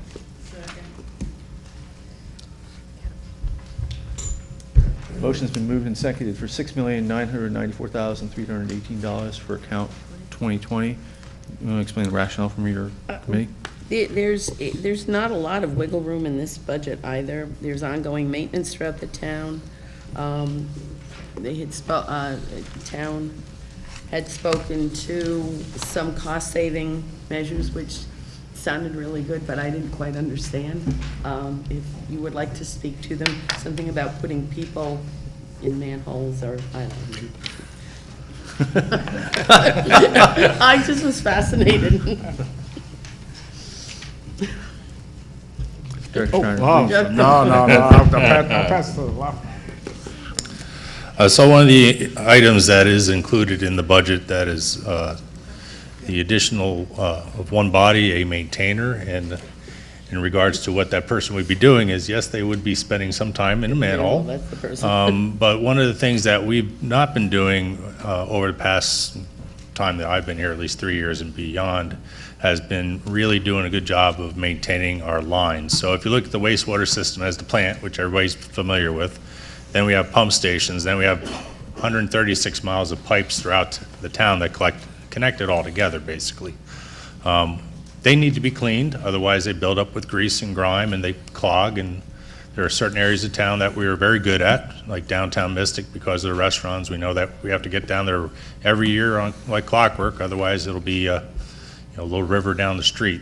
But a lot of the town we haven't looked at in at least a decade, some places maybe more, and that's because we long ago gave up our ability to do so through cuts, attrition, and whatnot. So we, this past year, this current fiscal year we're in, we just bought a new camera trailer, and you may have actually seen it drive around. We're doing training on it this week. And we've invested more time in a contractor this year, and if you're in the Brookside Village this week, you'll also see them out jetting and also TVing the lines. So what we need to do is basically run a jet down there, clean the pipes. DEP now wants us to do it every 5th year, and so we're just restoring that capability to get in there, clean the lines, inspect them with the television robot, and then repair them before it becomes an issue. So that's really what we want to do. We've been relying on contractors the last decade, as I said. We've only been able to do 5 to 10 miles a year, which leaves us well behind our ability to get all 136 miles within a 5-year period. The intent is to keep it clean, keep it running, and get those problems before they really become an issue. I can't speak to that personally because you had to come out one day on a Sunday and to my street, and I'm sure Galen got overtime for that one. Yeah, he certainly did. Is there any other discussion on this account? Seeing none, we will vote on the figure of $6,994,318 for account 2020 Sewer Operating Fund. All those in favor say aye. Aye. Opposed? Abstentions?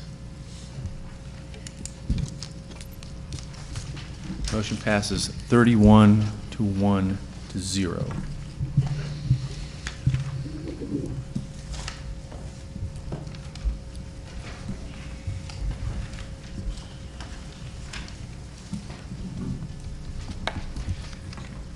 Next account is account 2030 Solid Waste Fund on page 142 in your big budget book.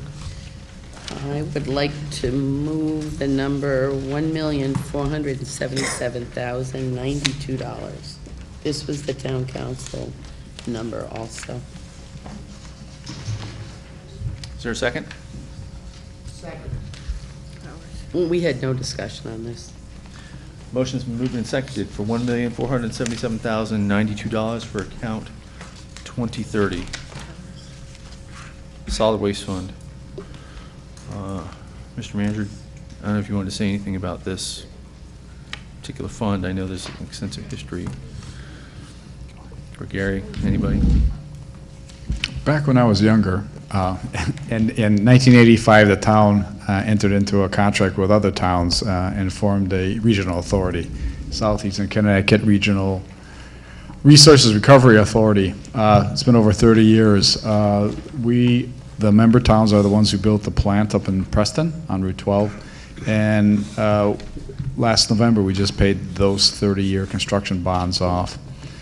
What this fund does is just pay for the disposal, the cost to burn garbage and dispose of garbage at the waste energy plant in Preston. All of our political subdivisions and ourselves, the town, are able to take our waste up there and get billed at $58 a ton, which is one of the lower tipping fees, one of the lowest tipping fees in the state. The plant is now owned by Covanta.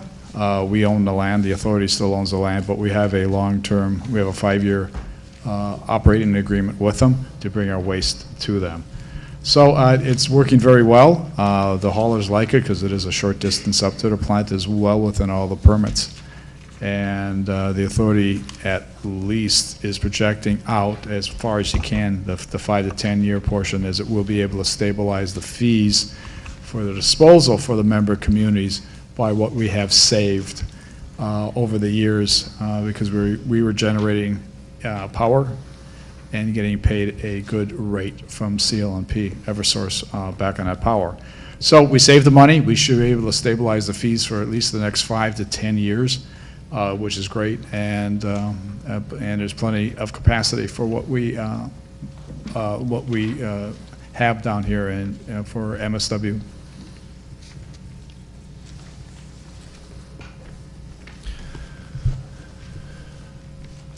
Yes, sorry. Gary, for many years I've sat here and wondered, I don't know if anyone else has, what is a tipping fee? It is, I mean, I really don't understand. yeah, no, what it is, it's a per ton charge to take your truck there, lift it up, and dump your garbage on the floor. We have to tips, I mean, is it like a? No, it's just it is an industry term. There's It's some, okay. and there's some trucks that push it out. Yeah. There's some trucks that actually come there and the body tips up and the trash rolls out, so it's the tipping fee. It's the fee to dump a ton. It just, when you say tipping, it always confused me. Yeah. Thank Yeah. you. Okay. Thank you, Representative Hubbard. Is there any other discussion on this account?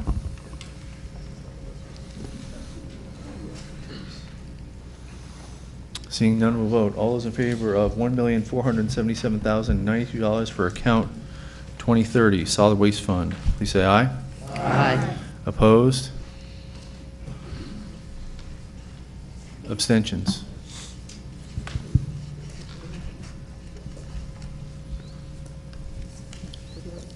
Motion carries 31 to 1-0.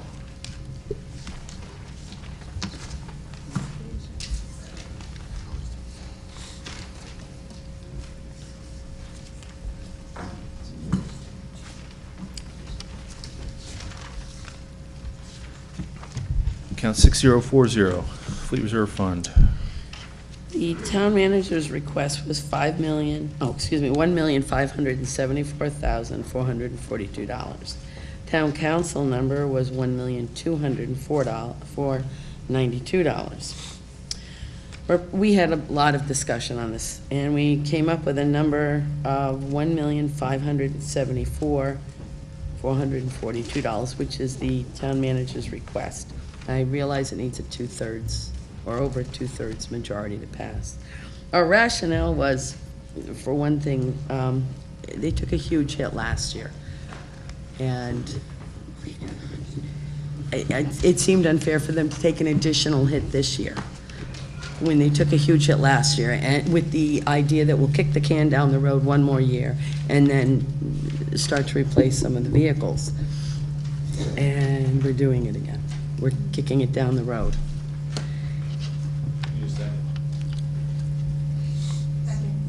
Is that you seconding? No. No. You missed it. Representative Myers, then. Motion's been moved and seconded for $1,574,442 for account 6040 Fleet Reserve Fund. Is there any discussion? Yes, Mr. Moderator. I Representative recommend Bailey. moving another number. This is the town council's number of $1,204,092.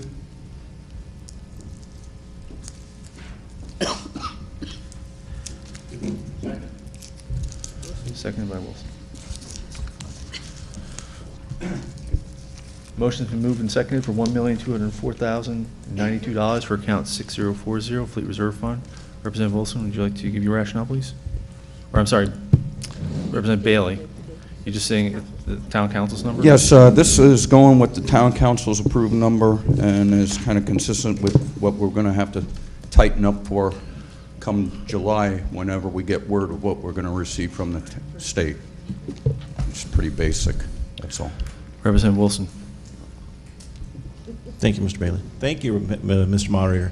Actually, I was looking to see if our counselor was still here. I wanted to hear what their rationale was. Councilor Romsik's here. Councilor Rosick, would you like to give us a little insight onto this? Council, I was just asking what the town council's rationale was. For cutting the Fleet Reserve Fund. Fleet Reserve Fund.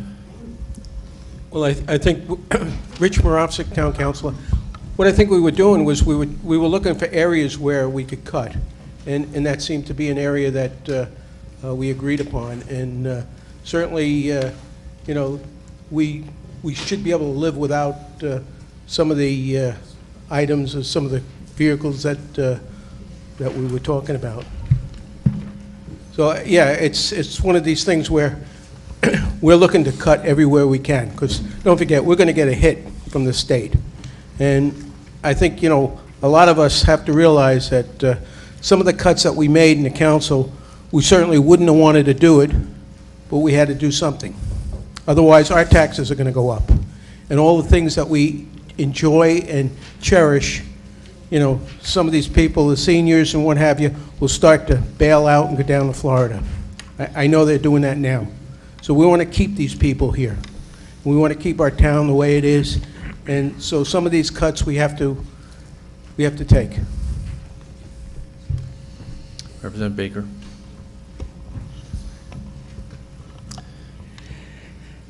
Thank you, Mr. Moderator. Again, I think we're trying to balance our budget on the backs of the poor public works people. I look at vehicle maintenance. If we don't maintain our own cars, they end up sitting in the garage. I would like again to ask the gentleman at the table there what a 300,000 or plus cut will do to your ability to maintain your vehicles and put the plows out on the roads and that type of thing.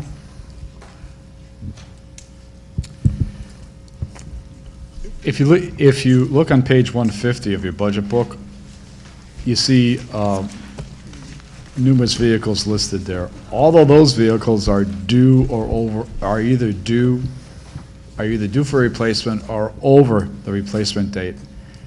Now, and there's the second to the last column on the right is the years in service, and then the last column to the right is years past due. So what the department has done, and I'm just going to go backwards just a little bit and then answer the question, I hope, is that over the years, as managing this program for all of the vehicles in the general fund portion of the town, we took a look at several things. We have the maintenance records of each vehicle, and we go back 5 years on the maintenance record to determine what we're looking in forward, what each vehicle should have for maintenance. Dollars programmed in. Same thing with fuel. We go back 3 years and then project that forward. But what we have also done then in the 10 years or 12 years, it's more than that, the 15 years we've had this program, is we've taken a look at if the vehicles could last 10 years, could they last 15 years? When I first became Director of Public Works, a plow truck was every 10 years. You had 10 trucks, you replaced one a year. That was the rationale. We're a little bit smarter right now. They're once every 15 years, and right now we are either replacing the chassis or the bed of the truck. So we're taking a look at, you know, what is worn out on each vehicle. We have worked with the different chiefs of police over the time to see if we can get their vehicles from a 1-year replacement to a 2-year replacement, and that's been done. They're about 100,000 miles before we turn those in. So what we have done is, on the whole fleet portion, is we sat and taken a look at our assets, taken a look at what we have done. In Public Works, personally, as a Director of Public Works, I have reduced my fleet by 10% by weeding vehicles out that we don't need or underutilized, and other departments have done the same. So, to answer the question, then, what we would do is we would take a look at the maintenance numbers and the fuel costs. Those are fairly stable. We have projected out. We need to have fuel to operate, and the police need to have their vehicles going down the road. We would take a look at those vehicles on that bottom portion of the list there. So instead of purchasing roughly $904,000 worth of vehicles, we would purchase about $535,000 worth of vehicles. Where we would take a look at is that we would take a look at the police vehicles. Those are primary. Those are number ones. Can we get a little better price? We may be able to. What they're costing us now is that we've gone from a Crown Vic to Ford, to like a Ford Taurus, a Ford Interceptor. When we went from a Crown Vic to a Crown Vic, you can take the cage and the lights and all the radios from one vehicle into another into another. Now we're going into a whole different size of vehicle, so we need to buy the cages, we need to buy the lights, and all of the upfitting on those vehicles. Of course, when we replace those vehicles, we'll be able to pass it down from one vehicle to the other. What we do is we'll take a look at the police vehicles, see if there's anything that we have there. Maybe we can get a little better pricing. The second place then would be the Public Works vehicles. That's the second largest portion there. We have 2 large vehicles there that are heavy haul vehicles. Could we take a look at it? We did take a look at retrofitting them. Could we put a little bit more maintenance dollars into them? So we would take a look at that. And then the third thing would be to take a look at is the Parks and Rec. They have 2 maintenance mowers there. We'd take a look at if we could do something there. So what we'd be doing is buying less vehicles, replacing less vehicles that we have there. But the key being the ones that really are the primary, the operational vehicles, which are police, and then the critical public works vehicles, and then down to Parks and Rec. So bottom line, short story, less vehicles purchased. So you think you could maybe squeeze by?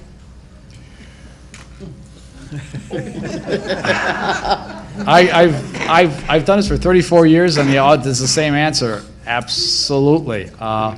We will squeeze by. We will maintain. If something critical blows up, Then we're all in trouble. or we're all in trouble, but there's always going back for supplemental appropriation. Okay, thank you very much, sir. Representative Wilson. Thank you, Mr. Moderator. Thank you, Gary. Over the years, you've done a really great job. Unfortunately, I have a little different thought. We're not trying to balance the budget on the back of Public Works. We're trying to balance the budget on our backs and the backs of our constituents. That's what we need to remember. The departments are doing a great job. We need to do a great job because people are expecting us to do a great job. Thank you. Is there any other discussion on the figure of $1,204,092 for account 6040?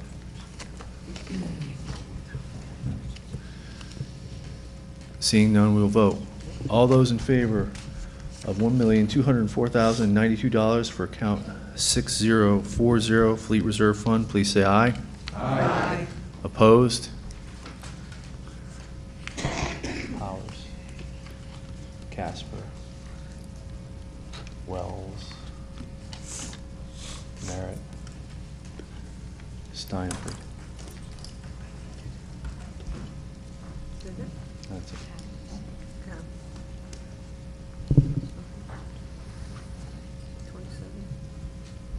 Any abstentions? Any abstentions? One abstention.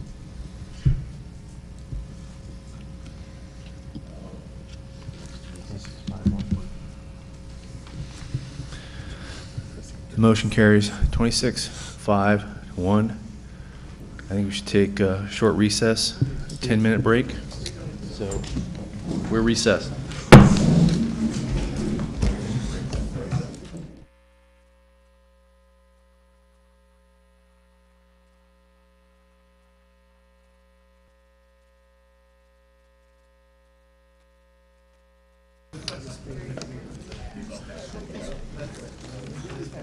All right, let's continue.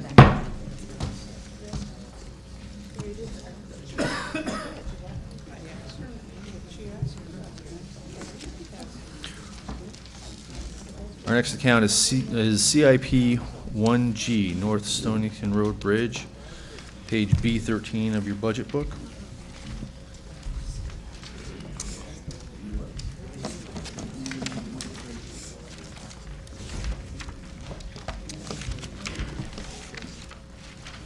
C.I.P. 1G, North Stonington Road Bridge, page B13 in your budget book. I'd like to move $1,215,000.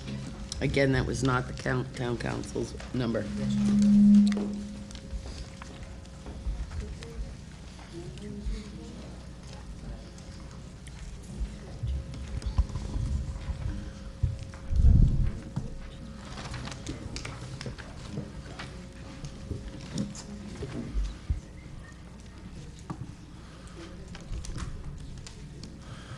Is there a second for this number?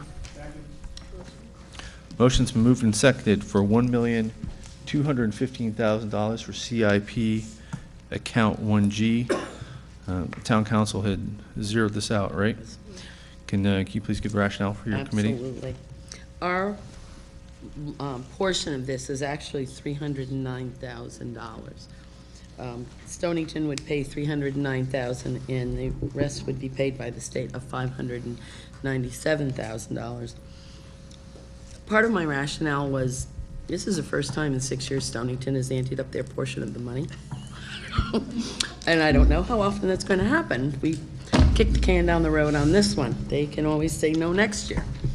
I'm also concerned about the state funding not being there next year. And this is the bridge that was washed out 6 years ago during the flooding. And it does impact the ability of the fire trucks at Old Mystic to get out. And turn the right, I guess they now go by the Old Mystic General Store and the post office, and it does cause some concern getting in and out using that avenue. But to be honest, that was my rationale. Okay. Is there any discussion on this? Representative Marley.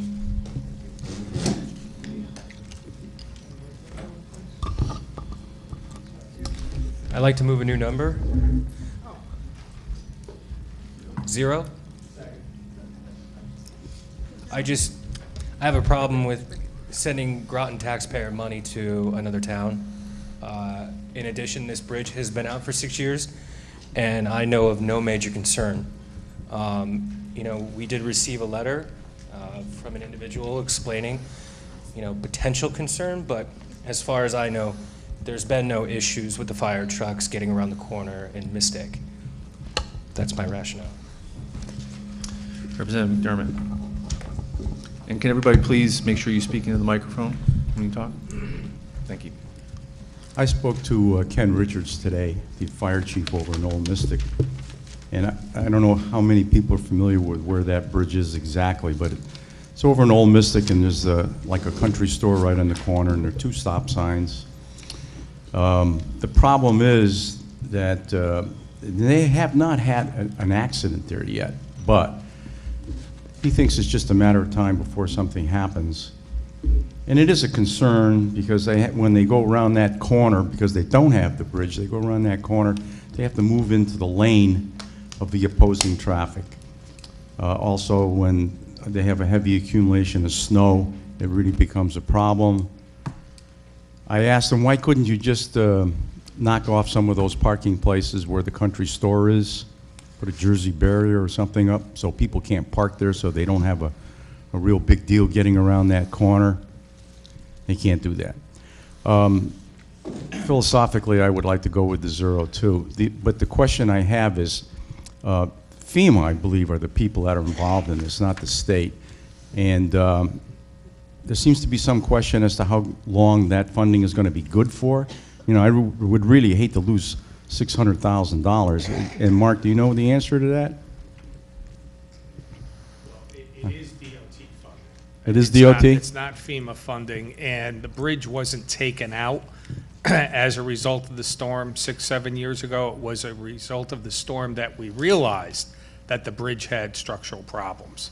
So it was not eligible, correct me, Gary, if I'm wrong, for FEMA funding because it wasn't actually damaged by the storm. It's just that after the storm, we inspected it and found damage that is really more a result of old age over the years.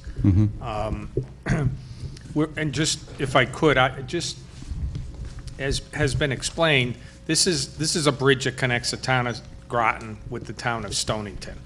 And it is confusing because it's known as the North Stonington Road Bridge. So, but it's not in North Stonington. I mean, even DOT thought it was in North Stonington and sent us a letter at one point saying that Groton and North Stonington were doing a project.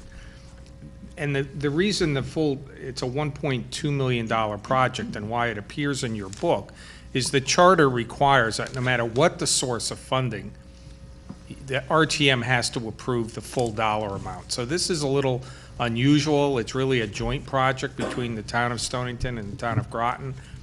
Public Works, our Public Works has taken the lead on this from day one. So in fact, Stonington will be sending us their money if it gets approved through their budget approval process. We won't be sending money to Stonington or someplace else.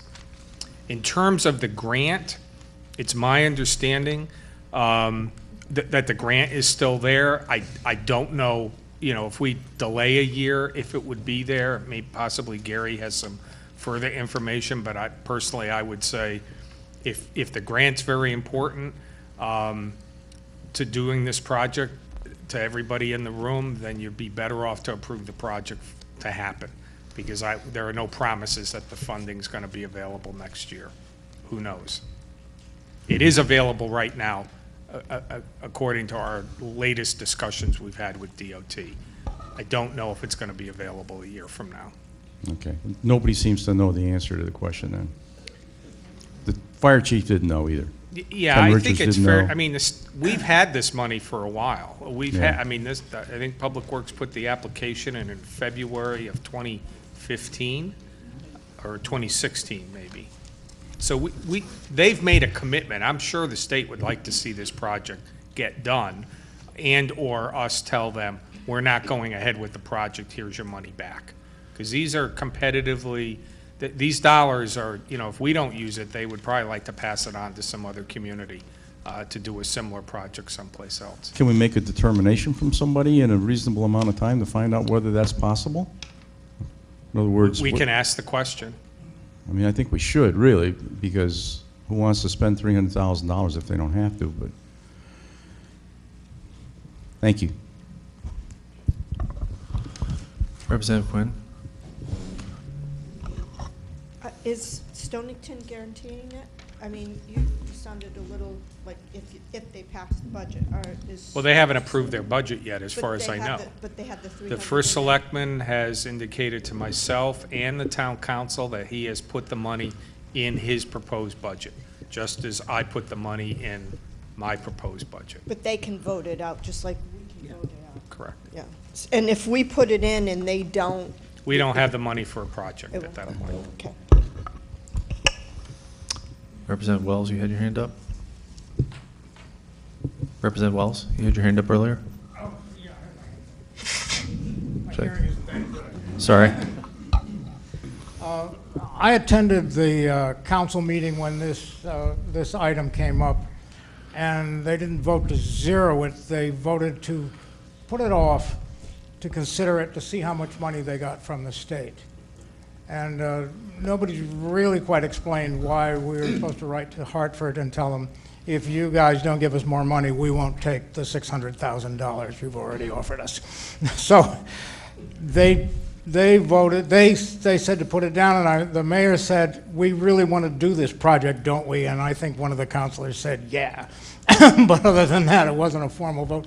My understanding is they really wanted to put off a decision on it a little later. And as far as, I don't need to go on at great lengths about the intersection down there at the general store, but my interest is in the same sense that people feel about the Central Hall block in Mystic on West Main Street, or up the hill at Library Street and Route 1, that property there. It's like, when is somebody going to do something about that mess? And only subsequently found out, got the details about the fire department and how it interferes and could risk response times.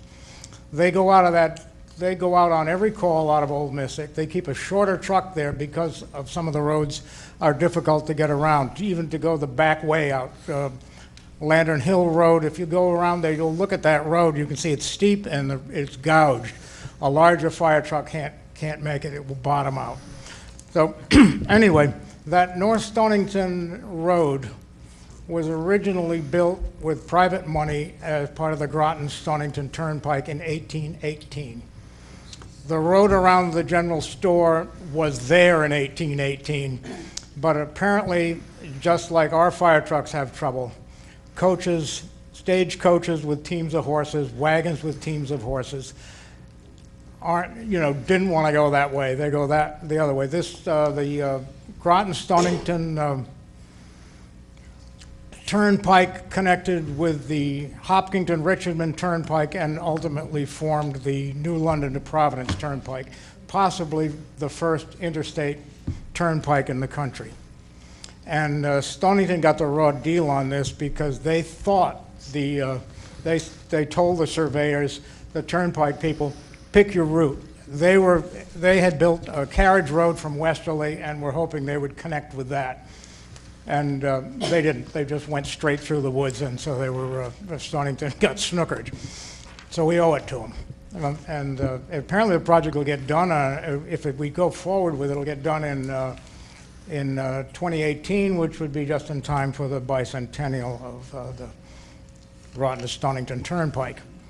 As for the intersection at the general store, the store, their original books are in the old money, pounds and shillings, not that they predate the revolution, but across the street, that inn, George Washington stayed there. The house behind the general store, George Washington dined there. They were there first.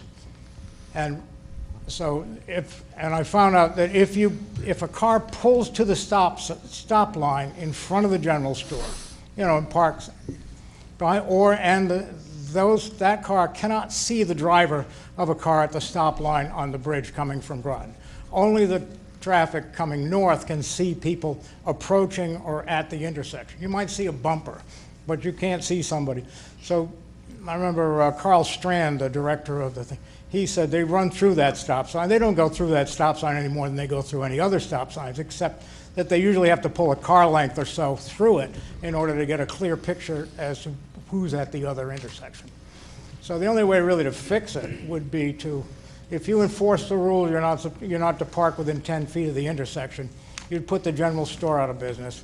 And really to improve it, you'd need to tear the general store down to improve visibility there. And they did tell me that they answer every call, and they do a lot of calls in Noank. Assumption is that Noank has a decent fire department, but it's nice to know if there's a problem. Help is on the way, and they'll be there in 15 minutes, not 20, not 30, and you don't have to call them. When you get there, you find out it's a big deal. Anyway, thank you. Just a minute, Representative Bailey. So, Mr. Manager, the town council didn't vote on this number? The council voted on it. They voted on the amount of 0, and the vote was 6-0. But they also, as has come up previously, they also started to kind of keep a list of projects or funding that they would like to go back and revisit, as you mentioned, if we get more money from the state than we anticipate. So this is on that list. I mean, there's no, at least based on what I've seen and heard in discussions with the council, I believe the council's in favor of the project. They just didn't think this, given the funding situation, this was a good year to do it. They had the same concerns with respect to the grant as some of you have. So it's on their short list, if so to speak, of things to reconsider. If in fact we don't get hit as hard as we might from the state of Connecticut. So I wouldn't take their vote to mean they're not in favor of the project. I think they are. I think the majority of the council is in favor of the project. Certainly the first selectman of Stonington has been a very strong advocate for the project. He's talked to individual councilors, I believe, and also came to a meeting with the council a number of months ago now, indicating that it was his plan to put the funding in his budget. I just haven't caught any news recently as to where Stonington is in their budget process at this point to know if the Board of Finance has approved it or if it's going to the voters for referendum. So we're looking at page B13 in your budget book. Mr. Manager, can you just walk down quickly through the different pieces of funding for this project for this year and what those numbers are actually saying, what Groton is responsible for, what Stonington is responsible for, and what the state is? There's 3 sources of funding, $309 each from the town of Stonington and the town of Groton. So if you look down at the bottom of the page where it says funding, you'll see capital reserve, general obligation, and other. So for capital reserve funding, there's $309,000. There's $9,000 of that under planning and engineering, and $300,000 of that under construction. The town of Stonington funding is listed under other. The breakdown would be the same, $9,000 for planning and engineering, and then $300,000 of that $897 would be coming from Stonington. And then the local bridge funding which is down at the bottom, the 597. That's the grant that Gary and his staff prepared, and we were notified we would be getting from the state. So 3 sources of funding, 309 from the town of Groton, 309,000 from the town of Stonington, and then the 597 from the state grant. So even though we'd be voting on potentially $1,215,000, only $309,000 is coming from Groton taxpayers. Yep. Just to make sure that's clear. Representative will speak at point of order. Thank you, Mr. Moderator. I just want to be able to understand this clearly. Anything except for 0 requires 2/3. And the town council is doing a let's wait and see thing for later on potentially. Yes, that's all I wanted to find out. Absolutely. I have a question when we get ready for the discussion. The town council voted 0, so anything above that number requires a 2/3 vote. Thank you. Representative McCabe. Just so I understand what I'm voting for, if I vote yes for this and the other funding sources do not come through to the amounts that were stated, that means we're still not obligated to the 309, correct?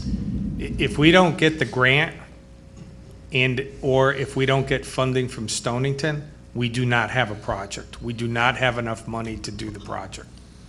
So the 309 would come back to the Capital Reserve Fund to be spent on other projects in the future, subject to Town Council and RTM approval. Right, so it doesn't hurt us to vote yes. Representative Bailey. Thank you, Mr. Moderator. I support the reason that the town manager stated, that it's being put on the hold list. It's not like it will never get done, but because of the situations that we're faced with, it's better to put it on the hold list. And of course, that intersection has issues that should be worked out mainly with that grocery store or general store. They have their delivery trucks come in at a stop sign.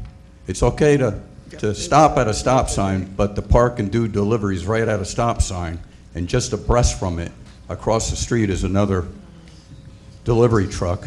Then there's a sign that says, no parking anytime.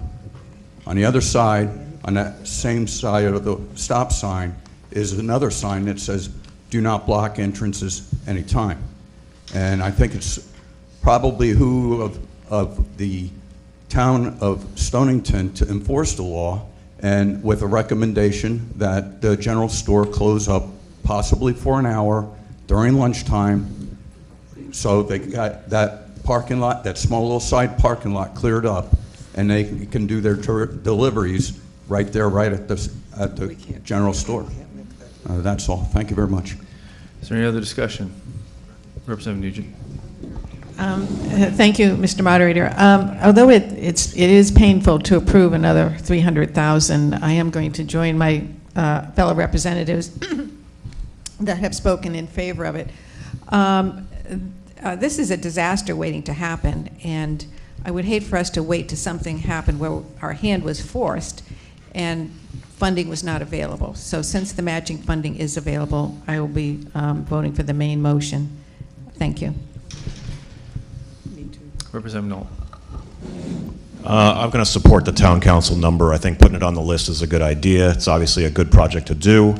I live in Mystic. Those who aren't that familiar with Mystic, there's 3 fire departments in Mystic. There's Old Mystic, there's the kind of downtown Mystic Fire Department where the old ice house used to be, and then there's Hoxie over on the Stonington side.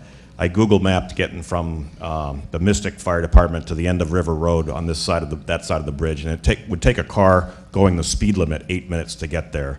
I can only imagine a fire truck would probably be able to do it in half that if there was an actual fire. So I think, given the budget situation this year, delaying this for another year is prudent. Mr. Manager, when can we apply for the grant? What's the deadline on when we can apply for the grant? So for instance, in August, if we find we get more money from the state than we thought, and it comes off the list and the council approves it, do you think the grant would still be available? I know you can't see into the future, but I'm not sure how long these things typically last. Go ahead. We need to notify DOT by June 30th of this year that the funding sources are in place. If the funding sources aren't, then it goes what the manager has said, then we'll be sitting there putting another schedule together, and they may reallocate those local bridge funds to other projects that are ready to go. Is there any other discussion on the figure of 0? Representative O'Brien.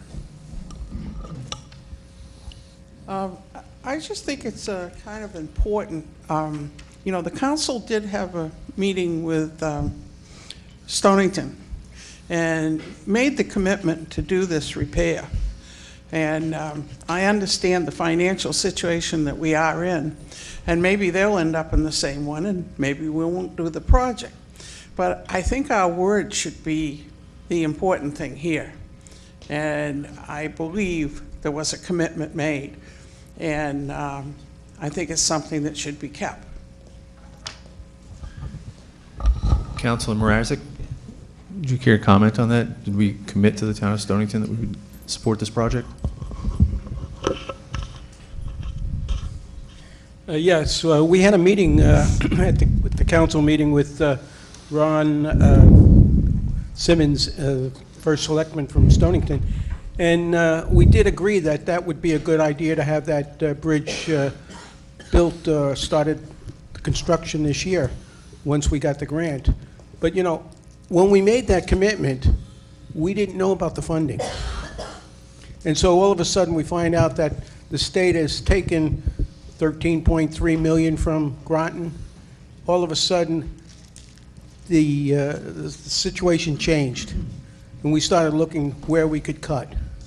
And we had asked the town manager to make a list where some of the C.I.P. projects that we looked at, we could we'd zero them, and we could put them on that list so that if we did get money, funds back, we would be able to take another look at those projects and see which ones in the priority we could do. But I think our word was good when we had the money. But I think when the state took the money away from us, all bets are off. I mean, we're looking to keep our taxes down. If we start building everything and doing all the projects that we would like to do, our taxes are going to go up. And I think a lot of us want to make sure that we at least give it a try to hold them down. So I think that answers your question. Thank you, sir. Yeah. Representative Wells. A small point.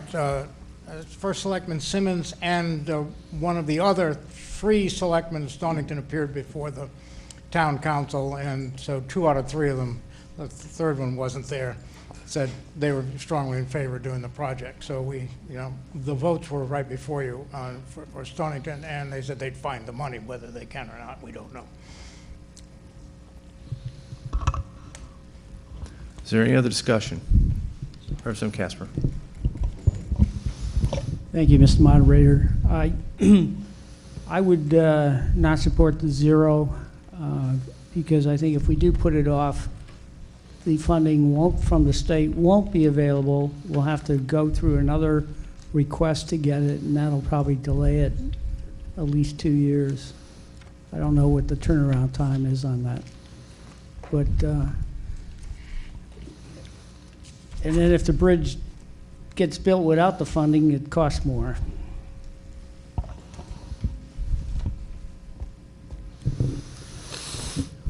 Is there any other discussion on the figure of 0 for C.I.P. 1G? Seeing none, we will vote on the figure of 0 first. You want to do a roll call vote, or? Since people seem to be up in the air, I could be wrong. But. Okay, we're going to do roll call, and if I call your name, please say yes, no, or abstain. This is for the figure of 0. This is 0, right. Adams? Yes. Bailey? Yes. Baker? Yes. Burrell? Bauer? No. Burgos? Oops, he is gone. Thank you. Casper? No. Dean Shinbrot? No. No. Evans? Frickman? Yes. Gilly?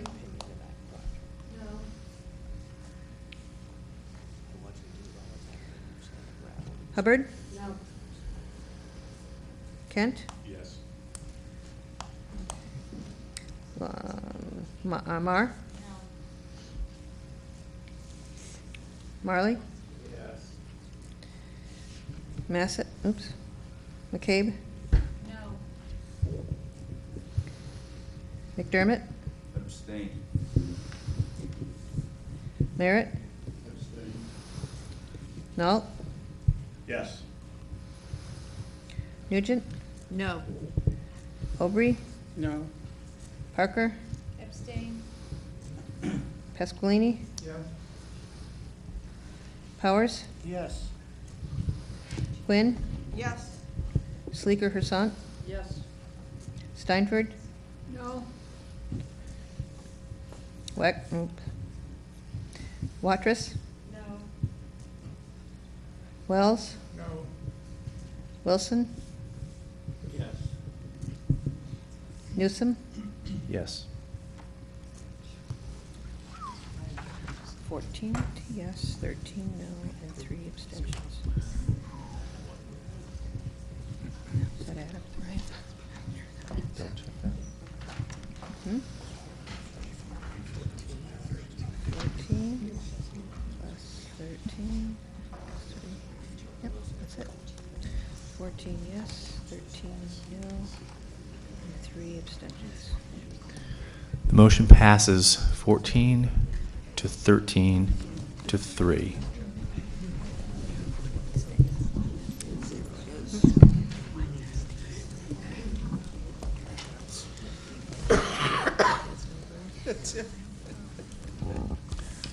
Next account is CIP 1L. Where's that I? Lotsip roadway and intersections. The town manager's number was 170,000. Town council approved 170,000. And the recommendation from the committee was also 170,000. It's on page B16 in your budget book.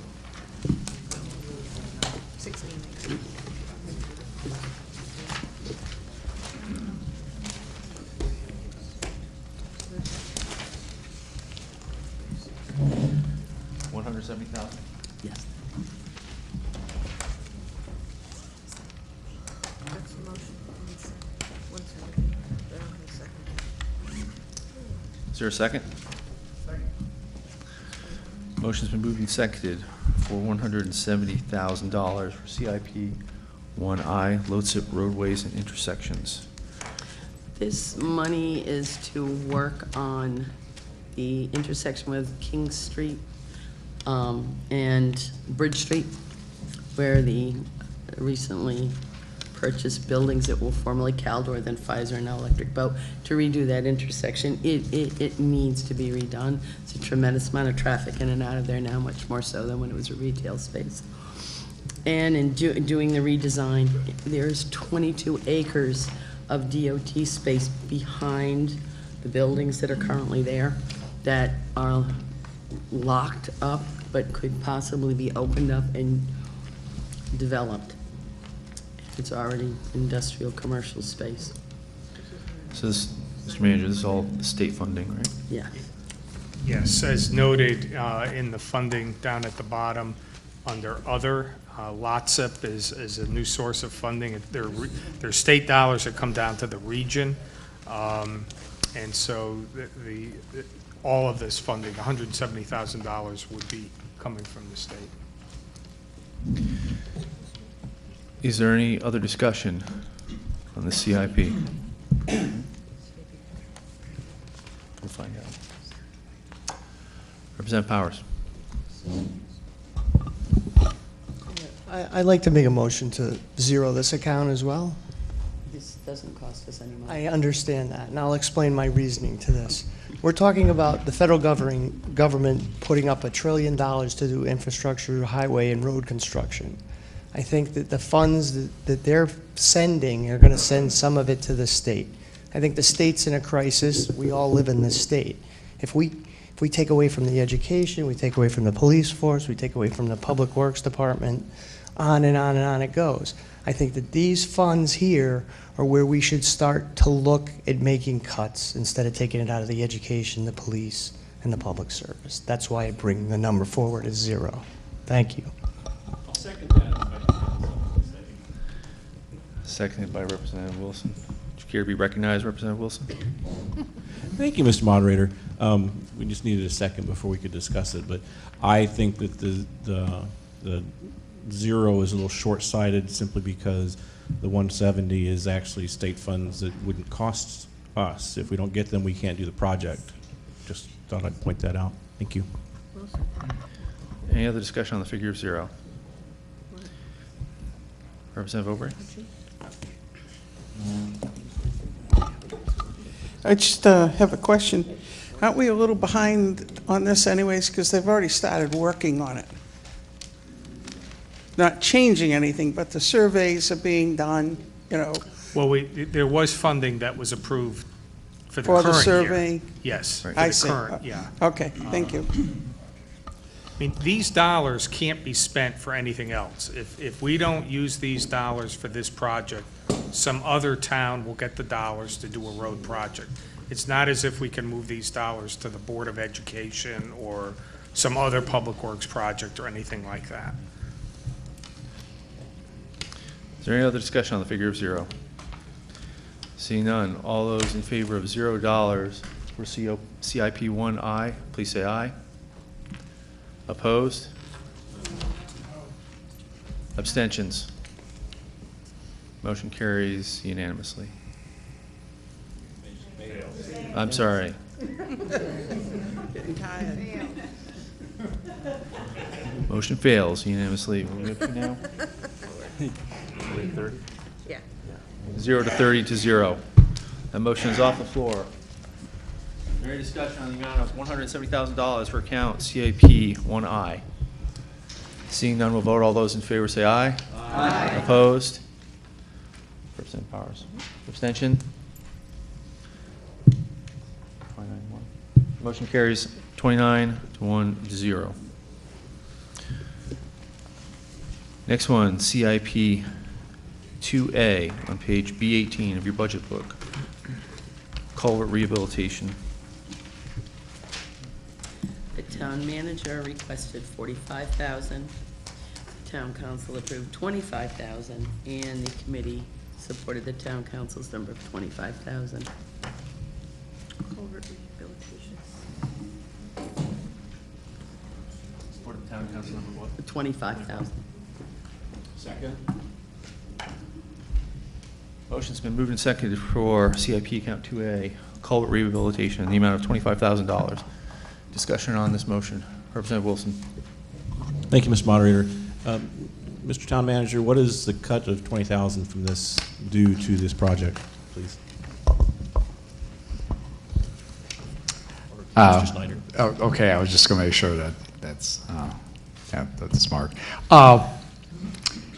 What we're planning to do is just do the survey work. We need to go out and hire a surveying team, a surveying company to do the land survey in this area. The $45,000 would have also included some design work to shift the utilities over, but just getting the engineering work done, that survey work done, get the survey information that can be then imported into the town's system here, where my 2 civil engineers who work in the engineering division can then start working on the project. So it put it back a little bit, but it's still a step going in the right direction. We just won't do any of the utility relocation design. Thank you.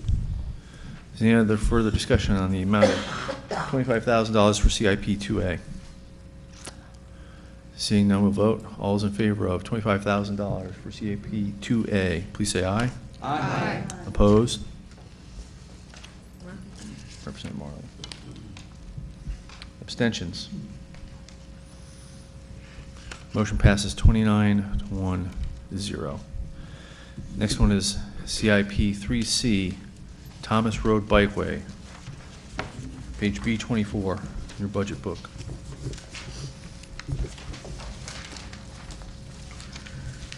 Okay, we're going to, the town manager had requested 275,000, town council approved 275,000, and the committee went with the town council number of 275,000.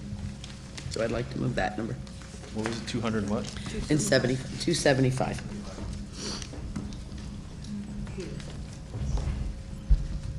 Is there a second? Motion's been moved and seconded for C.I.P. 3C, Thomas Road Bikeway, in the amount of $275,000. Is there any discussion on this account? Representative O'Bray. If I understand correctly, and I'm ready to be corrected, that's okay. This is just for the bike path, and this will not do anything to the road? That's correct. And when it comes time to do what we were supposed to do on the road, what would happen to the bike path? The bike path would be there. I would need an appropriation of about $350,000 to do the road. Okay, because I was actually on the RTM when this came up originally, many, many years ago. And we were supposed to widen the road and put in the bike path and a sidewalk and et cetera to make the road safe. The design of this project right now is there's a separate 10-foot wide bike path. It'll be on the western side or the side opposite the airport. So there's a 10-foot wide path, about a 4-foot snow shelf, plus or minus, and then the roadway itself. So the bike path will be constructed with these funds. We're in semi-final design right now. We're going through all the permitting processes right now. If the funding is approved and everything goes as it should be, we should be out to bid at the end of this year. But when it's constructed, it'll be a separate bike path. It won't touch the road at all. So the road can be resurfaced at a later date without affecting the path. Okay, and in the bridge part, is that going to be widened? The bike path has a separate wooden structure, a bridge. Of course, DOT has to do the review of that structure as a bridge, but there is a separate structure, so it's not tied into the existing culvert on Thomas Road. Okay, when I asked about this in the past, I was told that it was held up because of there was a lot of different approvals that needed to be done to be working on that area. What it was is not only the approvals, but there's also a bunch of federal funding that got not waylaid. My words, it's not a technical term. So all the funding right now is in place for this. It did go for a long period of time. So we had to do the environmentals over again. We had to take a look at the same issues again. We knew what issues were out there. We just had to go back out and send the scientists back out there to investigate. So we have done all that work. The process, the semifinal design has been completed by the engineer. It's at DOT right now for review. It's at Army Corps of Engineers for the permits that we need. We did get one variance from the city of Groton already. There may be another permit we have to get from them, and that would be coastal access management. We may have to go back to them again. We did get it once. But all of the stuff is falling in place right now to get the project done. Okay, so in the near future, if we have any money, you anticipate doing the road also? I would have to come back for a not supplemental appropriation. It'll probably be either in a capital improvement program as a separate project, or it could be the next phase of the road bonding. We did bond $11 million for phase 1 of the roads in the city, town, and Groton Long Point. That's not the end. There's several more phases to get all of our roads up to standard. So that could be one of the roads into the second bonding phase that hasn't been brought forward yet, or it could be a separate project, a separate C.I.P. project. When you say bike path, is that designed so that people walk on it as well? Yes, it is a multimodal. So biking, rollerblading, any of that type of stuff is on it. But it's called a bike way. And who has the right of way? You guys stated it right. I do believe walkers do. Now, that doesn't mean that you won't get Yeah. clipped with a bicycle or a rollerblader or somebody else. But. Oh, yeah, I rollerblade, sure, every weekend. Well, I'm just waiting for the day that that whole road is done, and we will never have another catastrophe on it. Thank you very much. So, Mr. Manager, this started, what, about 15 years ago when a young man got hit? I think it's probably closer to 20 years. 20 years. I know because I was on the RTM then. About 20 years ago, and somebody got killed walking on that road. People walk that road frequently, and it astounds me that we haven't had more casualties. And it's been 20 years now. We've been trying to get something put there so that people, a lot of them are women pushing strollers. It's bad. You know where the airport is? You know where the Hertz is? Hertz rental car? That long road, that long straight road? Yeah. I'm astounded that we haven't had more people get hurt there. And like the director was saying, we've been trying to get funding there for quite a long time. Is there any other discussion on this number? Representative Pascalini? Thank you, Mr. Meyer. I just have a question. We did approve money for this road some time ago, if I remember, because there was talk about having like a wooden dock off one side for crabbing and the road approved. Was that just for design work? That's all been design work. Okay. Is there any other discussion on this number? Seeing none, Representative Wells. Well, I support this bikeway. It's a lovely area. The wildlife down there. I've had a chance to all kind of odd ducks floating around. It's an interesting part of town. What did puzzle me a little bit, when I'm going over after the fact, after sitting on the council meeting, is that this 275 is awful close to the 309 and doesn't seem to come with any additional funding from other sources, although it's been in the works for 20 years. So, and I'm not going to ask Councilor Marasovic why he favored it, because he voted against funding it. So it's just seems like we're spending money, and when we could be spending money and picking up nearly $1 million in aid from Stonington and the state. Yes, if I could, and this project has probably been before the RTM and the council more than any other CIP project in the last 20 years. And what falls off of the narrative, there's well over $1 million worth of federal and state aid that we've gotten grants for to help pay for the construction of the project. So this is, as noted, this is over a $2 million project.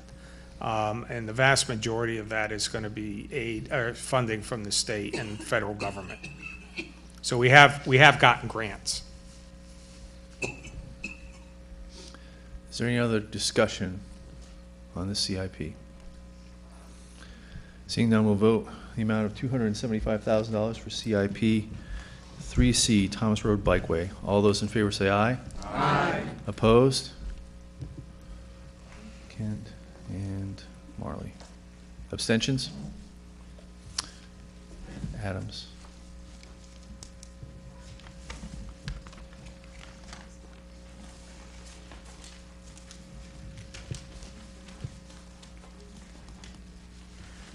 Motion passes 27-2-1.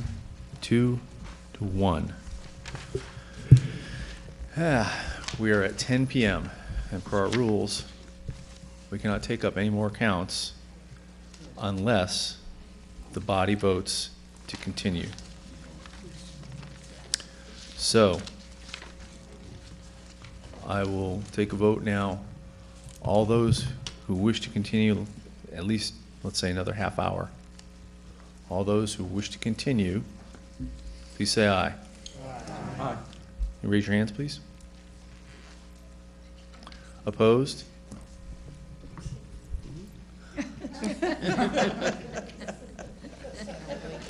Bauer, Adams. No more than half an hour. Bauer, Adams, Hubbard, McDermott, Frickman, Nugent, McCabe. Say 10:30.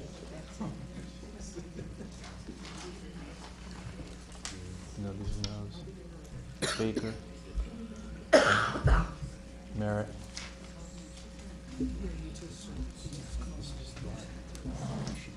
Who else? Who did I miss? Nault. And Marley. I want to go home. Tonight's schedule, when I looked at tonight's schedule, 30, right? The motion to go home fails.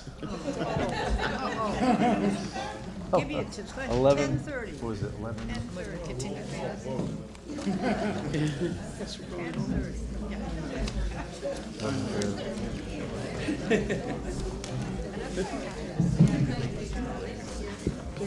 11 to 19. Motion to go home fails. So we keep going at least for a little while.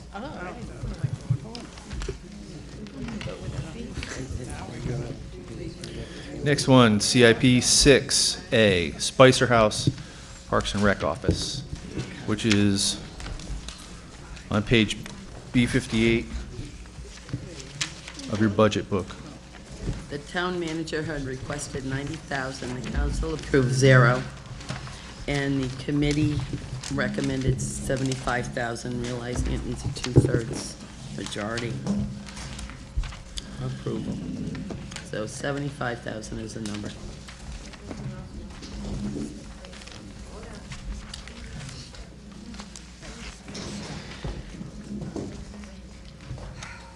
What did the committee?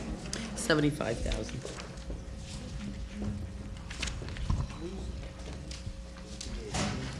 And can you give your rationale? The committee's The rationale? rationale was that the Spicer House, this is a repair of the Spicer House, that it's in a state of disrepair. It is an older building. It's a beautiful building. And it needs work. It needs paint scraped off, shingles replaced, and the exterior painting needs a trim work fixed. And it's cheaper to do some of that maintenance now than a major overhaul down the road. And I know we're trying to save money, but I think this is, I don't want to be short-sighted and not spend $75,000 now and have a $200,000 bill next year. That was the rationale. So we're down to 27 members.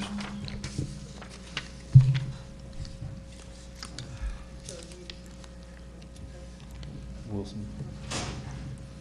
Representative Wilson, you seconded, right?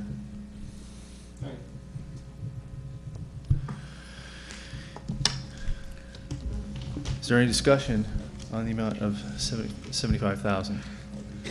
Representative Marley.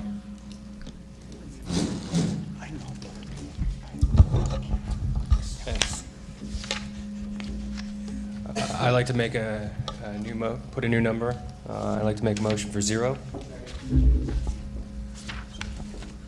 Your rationale, Representative Marley? The amount of money that we're pouring into this, I remember it was last year, the year before, we spent a lot of money doing lead abatement to this house, and I had an issue with it then, and it still continues to leach and affect the side of the building. It says right here, so why did we spend all that money to abate all the lead from this building, and it's still causing disrepair? Also, I did read the deed, and we're not required to maintain this house. We only have to keep the property open to the public in order to keep the property, not the house. There are staff members over at the Spicer House. They can easily be moved over into this building, which, from my understanding, has plenty of office space. So we're spending money to maintain this house, and we're not even maintaining it when we're spending all this money. And, you know, we're using utilities in a separate building when they could just be here. Those staff members could just be in this building, and it could save us money. Is there any additional discussion on figure 0? Representative Nault? So 0 is the town council number. I'm going to support that number. My wife is an architect by training, and she was on the Historic District Commission for a number of years. If she's comfortable with 0 for this historic house, then so am I. Representative Nugent. Yes, I also going to support 0 because I don't see why this wouldn't go on the town council wish list if we get more funding. So that's my reason for 0. Is there any additional discussion on the figure of 0? Seeing none, we'll vote on the first amended figure of 0 for CIP 6A, Spice House Parks and Rec Office. All those in favor of the figure of 0, please say aye. Aye. Opposed? Bauer, Casper, Dean Shinbrock. Wells, are you a nay? No, we're going to be opposed, yeah. What's that? I'm opposed. And Wells. 4. So 23, 40. Any abstentions? Merit abstains.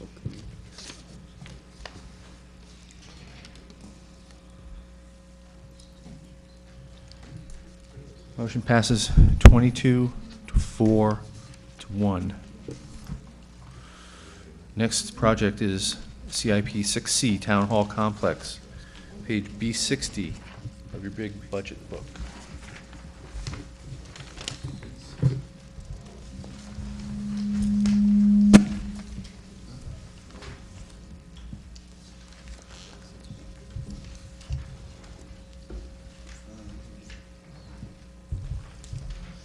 The town council number was 400,000, as was the town manager's, and so was the committee. So 400,000, I'd like to move. Is there a second? Second.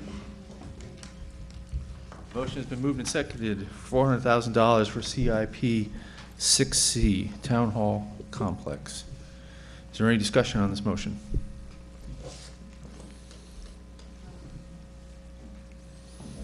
Seeing none, we'll vote. All those in favor? Oh, Representative Nugent. I'm sorry. So the 400,000 for this year. Can you please use the microphone? Yeah, I'm sorry. So what I understand, 300,000 for this year is to complete code modifications, and 100,000 to make renovations in preparation for moving the rec program for William Seeley. Can those be separated? I mean, could, you know, I'm thinking of just making a motion for 100,000 to do the fixing so we can move the rec department in there. The answer is no. What we need to do is bring the building up to code, both fire code and building code, before we can let any more people into the facility. So we need to do the $300,000 portion to upgrade it. We're just completing right now. We just entered into a bid with a contractor to do the sprinkler system and fire alarm, which is approved by the council on the RTM for the fiscal year that we're in. And previously, we did the roof. We replaced the roof over the 2-story portion of that building. But we need to do the code stuff first to get more people in there. Okay, then I'll support the 400,000. Thank you. Is this a precursor to closing or selling off the William Seeley property?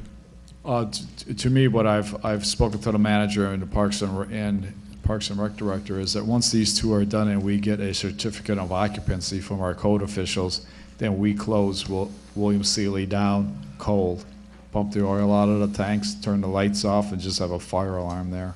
That's the building that goes cold. And then it gets sold or reused or whatever else. That's out of my hands. But that's the building that we take down. Representative Marley.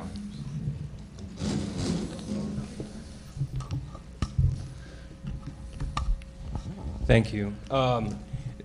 This building was closed and students were moved out of it, and then it was used as a live fire training facility for police departments. Isn't that correct?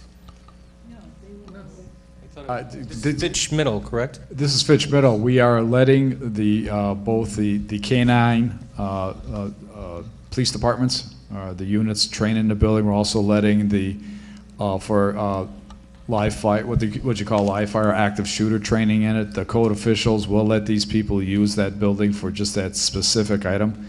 They don't want kids in it. They don't want teachers or they don't want instructors into the building on a full thing. They're giving us those modifications because these are first responders in the building. I suppose, so it is a good use for that building for that. But that's the only use that we can. Now, the gymnasium is still being used by Parks and Recreation, and that the code officials are letting us use the gymnasium back there for the rec programs. But that's about it.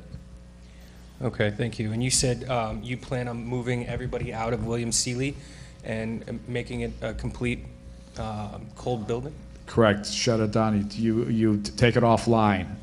You pump the oil out of the tanks. You turn the power off as much as you can. I do believe the code officials would still want our fire alarm system working there and maybe 1 or 2 lights there, but that's about it. So in essence, we're going to have another Noank elementary school problem with mold growing because it's cold. Correct, but for Groton Heights, I spent over $300,000 since it was closed trying to keep the mold from growing in that building. It is a way, unless you want to do something with a structure that you vacate, do it quickly. It's probably a big waste of money of trying to just keep some heat in the building and that. It really becomes a money pit.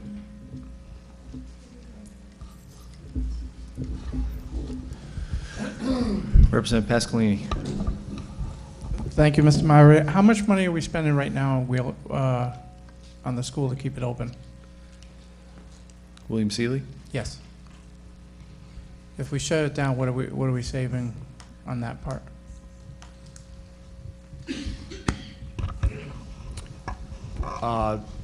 Totally, I do not know because it's in 2 departments' budgets. One is in my budget, which we pay for 6,000 gallons of fuel and the electricity and the water. So I think Public Works puts about $26,000 into that building. And then the rec department pays for the rest of the other stuff. So they have some costs there, but they also make some money off, I do believe, off the rec program. So the balance sheet, I do not know. Representative Powers. Thank you, Mr. Moderator. I have a question for Mark, just a quick question, Mark. Is there any way to use this facility to train like the state police or other police departments and, you know, raise funds to keep the building from going dark so that we don't have the remediation of mold or things like that? You're talking about William Seeley? Yes. For William Seeley, we haven't explored that at this point. I mean, I think everybody's aware it's a council's desire to sell the William Seeley School property. We did enter into an agreement with a developer who looked at trying to do something with that and adjacent property, and then recently notified the town that that they needed to walk from the project. And the council's considering some other alternatives right now, but William Seeley ultimately, while we are using it, ultimately, there's really no town need to hold on to that property. And I think we do have the police, as Gary noted, you know, in Fitch. It's a low-cost operation. They come in, use it once, twice a month, clean up after themselves for the most part, don't do any damage, but they're always out looking for a free space to use. So I don't think there's a big opportunity to make money. Thank you.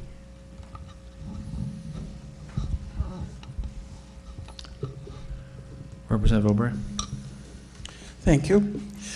Are we going to keep the Spicer House open then if we're going to be moving some of the rec activities to Fitch Middle?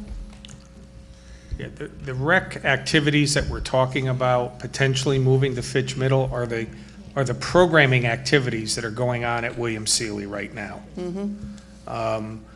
We have talked about moving Parks and Rec staff from Spicer House into Fitch Middle, along with IT and along with the Board of Ed. I mean, there was a master plan put together around 2 years ago to start to bring all the various departments together, which I would love to do, but that's not part of this proposal. That would cost a lot more than the $300,000 we set aside last year and the $400,000 we're requesting for next year.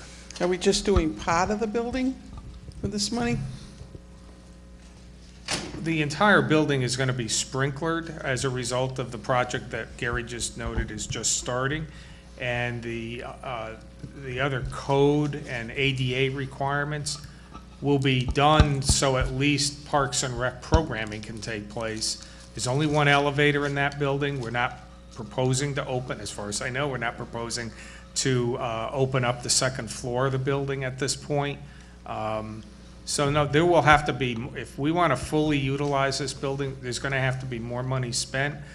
But we did have a long discussion last year when we put the project together that, you know, these dollars, we're not wasting dollars here. These dollars that are being spent in the current year and next year, it's not like you're going to have to go in and rip it out or reconfigure stuff. You may have to do more, but it's not like you're going to be throwing good money away.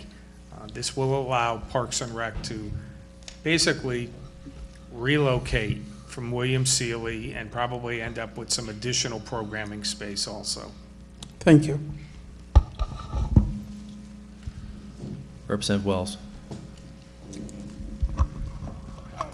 Speaking of throwing good money away, this came out during the Public Works Committee hearing. Apparently one of the 2 boilers at William Seeley has failed. So it can't be adequately heated on the coldest days. It's, you know, rearranging the deck chairs on the Titanic with that thing, and it's the fact that we moved slowly on this last year means we're spending more money at William Seeley keeping things going. Representative Marley. I'd like to put a new number on the floor, 0. The kids at Fitch Middle were moved out for a reason. I believe, if my recollection serves me, it was because the building was not structurally safe. There was issues with the building. I believe that the money should have gone into Fitch Middle at that point.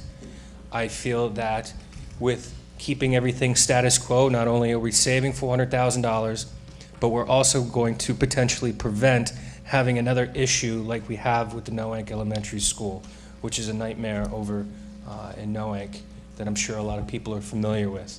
Keeping Parks and Rec at William Seeley, I think will keep that building up and functional, especially that we don't have a current buyer to develop that land. I think we should keep that building running. Thank you. Representative Wilson seconded the motion. Representative Wilson, would you like to be recognized? Thank you, Mr. Moderator. I don't recollect the same thing about Fitch Middle. I think that it was the economics of having 3 middle schools, which put us down to 2, not the fact that the place was totally unsafe for kids. If it was unsafe for kids, it'd be unsafe for adults too, even if they are wearing body armor and carrying rubber shooting guns. The idea is that I think that we need to close William Seeley. We need to move the stuff out of there and move it into Fitch Middle. Thank you. I believe that the Board of Ed decided to close Fitch Middle because the roof had issues and did not want to spend. There was a lot of money that had to be spent there. So we moved the kids out, and then the town spent the money to fix the roof. Right? Yeah. And this is going to be another $400,000 of money to a building that, you know, we were taking offline to save money. However, I do believe that the town, and Mr. Manager, correct me if I'm wrong, the town's plan is to sell that Seeley property. And the goal, you know, we have a lot of empty schools hanging around. I'd like to see one of them get sold. Is there any discussion, any additional discussion on the figure of 0? I just want to say, to add on, I was hoping you would, that the Parks and Rec activities would have to be moved somewhere, so they would be moved to Fitch Middle when William Seeley is sold. We're preempting that. We're doing it before we sell William Seeley. Is there any additional discussion on the figure of 0? Seeing none, we will vote on the figure of 0 for CIP 6C. All those in favor say aye. Marley, opposed? Abstentions? Parker. Abstentions? Besides Representative Parker? Representative Powers?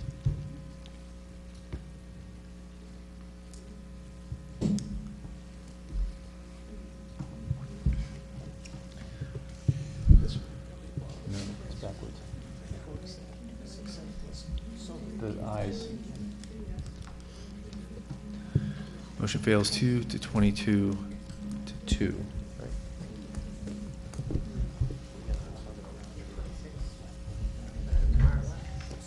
There's 26 members present. Go back to the main motion of $400,000 for CIP Project 6C. Is there any discussion on this motion? Representative Gilly. I would like to move another amended amount of $300,000 to cover the code. I'll second that motion.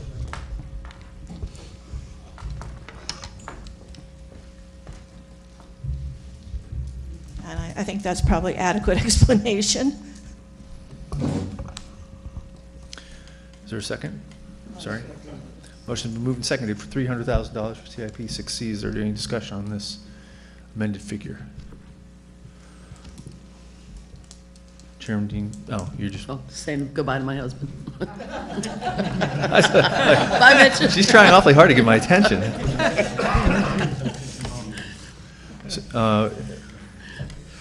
If we reduce funding by $100,000, Director Schneider, what would that, how would that affect the project?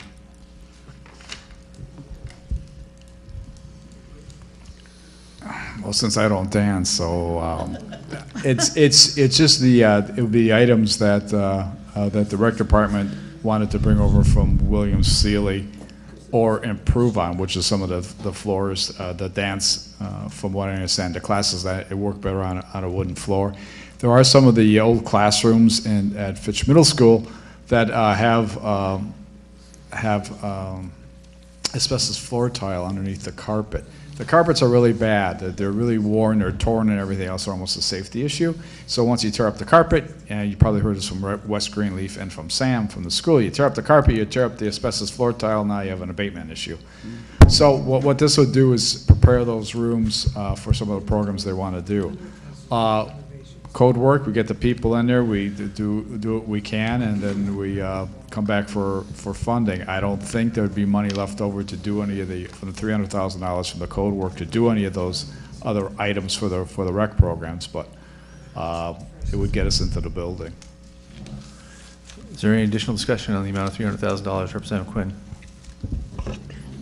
What's the estimated time frame that you want the kids to get into the building? And the goal is to have the building, the certificate of occupancies by next June. So the funding becomes available July 1st, so it gives me a full year to get the work done, and then they start moving people, the programs over from William Seeley into Fitch Middle. And then we'll close Seeley after that. Then Seeley is, in my words, for Public Works departments, it is closed. We will take the oil out, we'll shut everything down, and then of course the town council, however the building is reused, sold, or done with, that's way out of my decision. Mark, what happened to the sale on Williams? Why didn't the sale go through? Are we going to end up with the same problems with the new developer that we ended up? With the developer that we had, that the council had entered into an agreement with, were strictly commercial developers, and they let us know that right up front. And I think their desire was to be able to work with the adjacent property owner to secure some additional land. I wasn't involved in those negotiations or those discussions. They were still hopeful that that would happen at some point, but at some point they proceeded to go down the path of trying to find somebody to work with just to develop the school property, with an eye on hopefully the adjacent property owner, and they would be able to make some deal. They had talked to, I believe, 4 or 5, possibly 6 residential, multifamily residential developers. They were working with one in particular. There was a milestone coming up in the purchase sales agreement, and my understanding is whoever they were working with was not returning phone calls, and they just felt that they did not want to string the town along. I do believe they were very honorable people. They were trying to do the right thing. But since they really weren't residential developers, they're commercial developers. And now they're working with a residential developer that wasn't returning phone calls right at the time that they really needed them to return phone calls. I think they, you know, they felt they needed to let the town know that things weren't working out.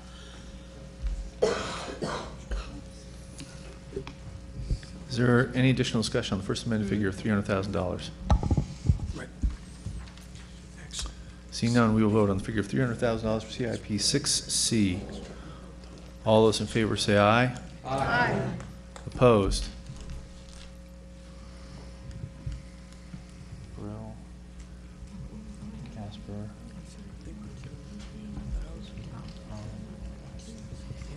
Wells, Watrous, McDermott, Baker,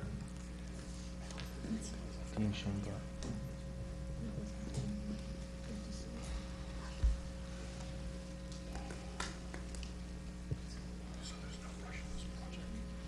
Abstentions?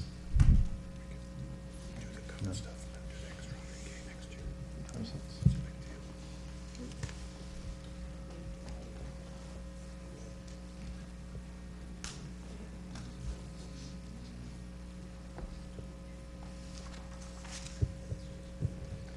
No.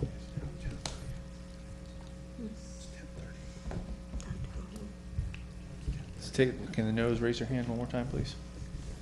What was that, Scott? The noes, please raise your hand one more time. 1, 2, 3, 4, 5, 6, 7, 8.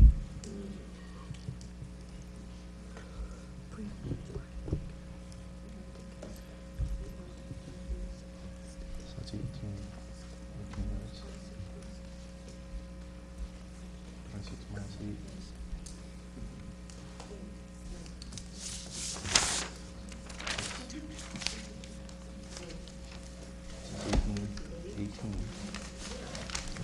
Motion passes 18 to 8 to 0. It's now 10:30. I said I would give everybody a chance to vote one more time on if you want to continue or call it a night. All those in favor of recessing, please raise your hand. To the folks that waited all night for us to get to your vote, I'm very, very sorry that we didn't get there, and we will reschedule you for another night. I apologize. All right. We have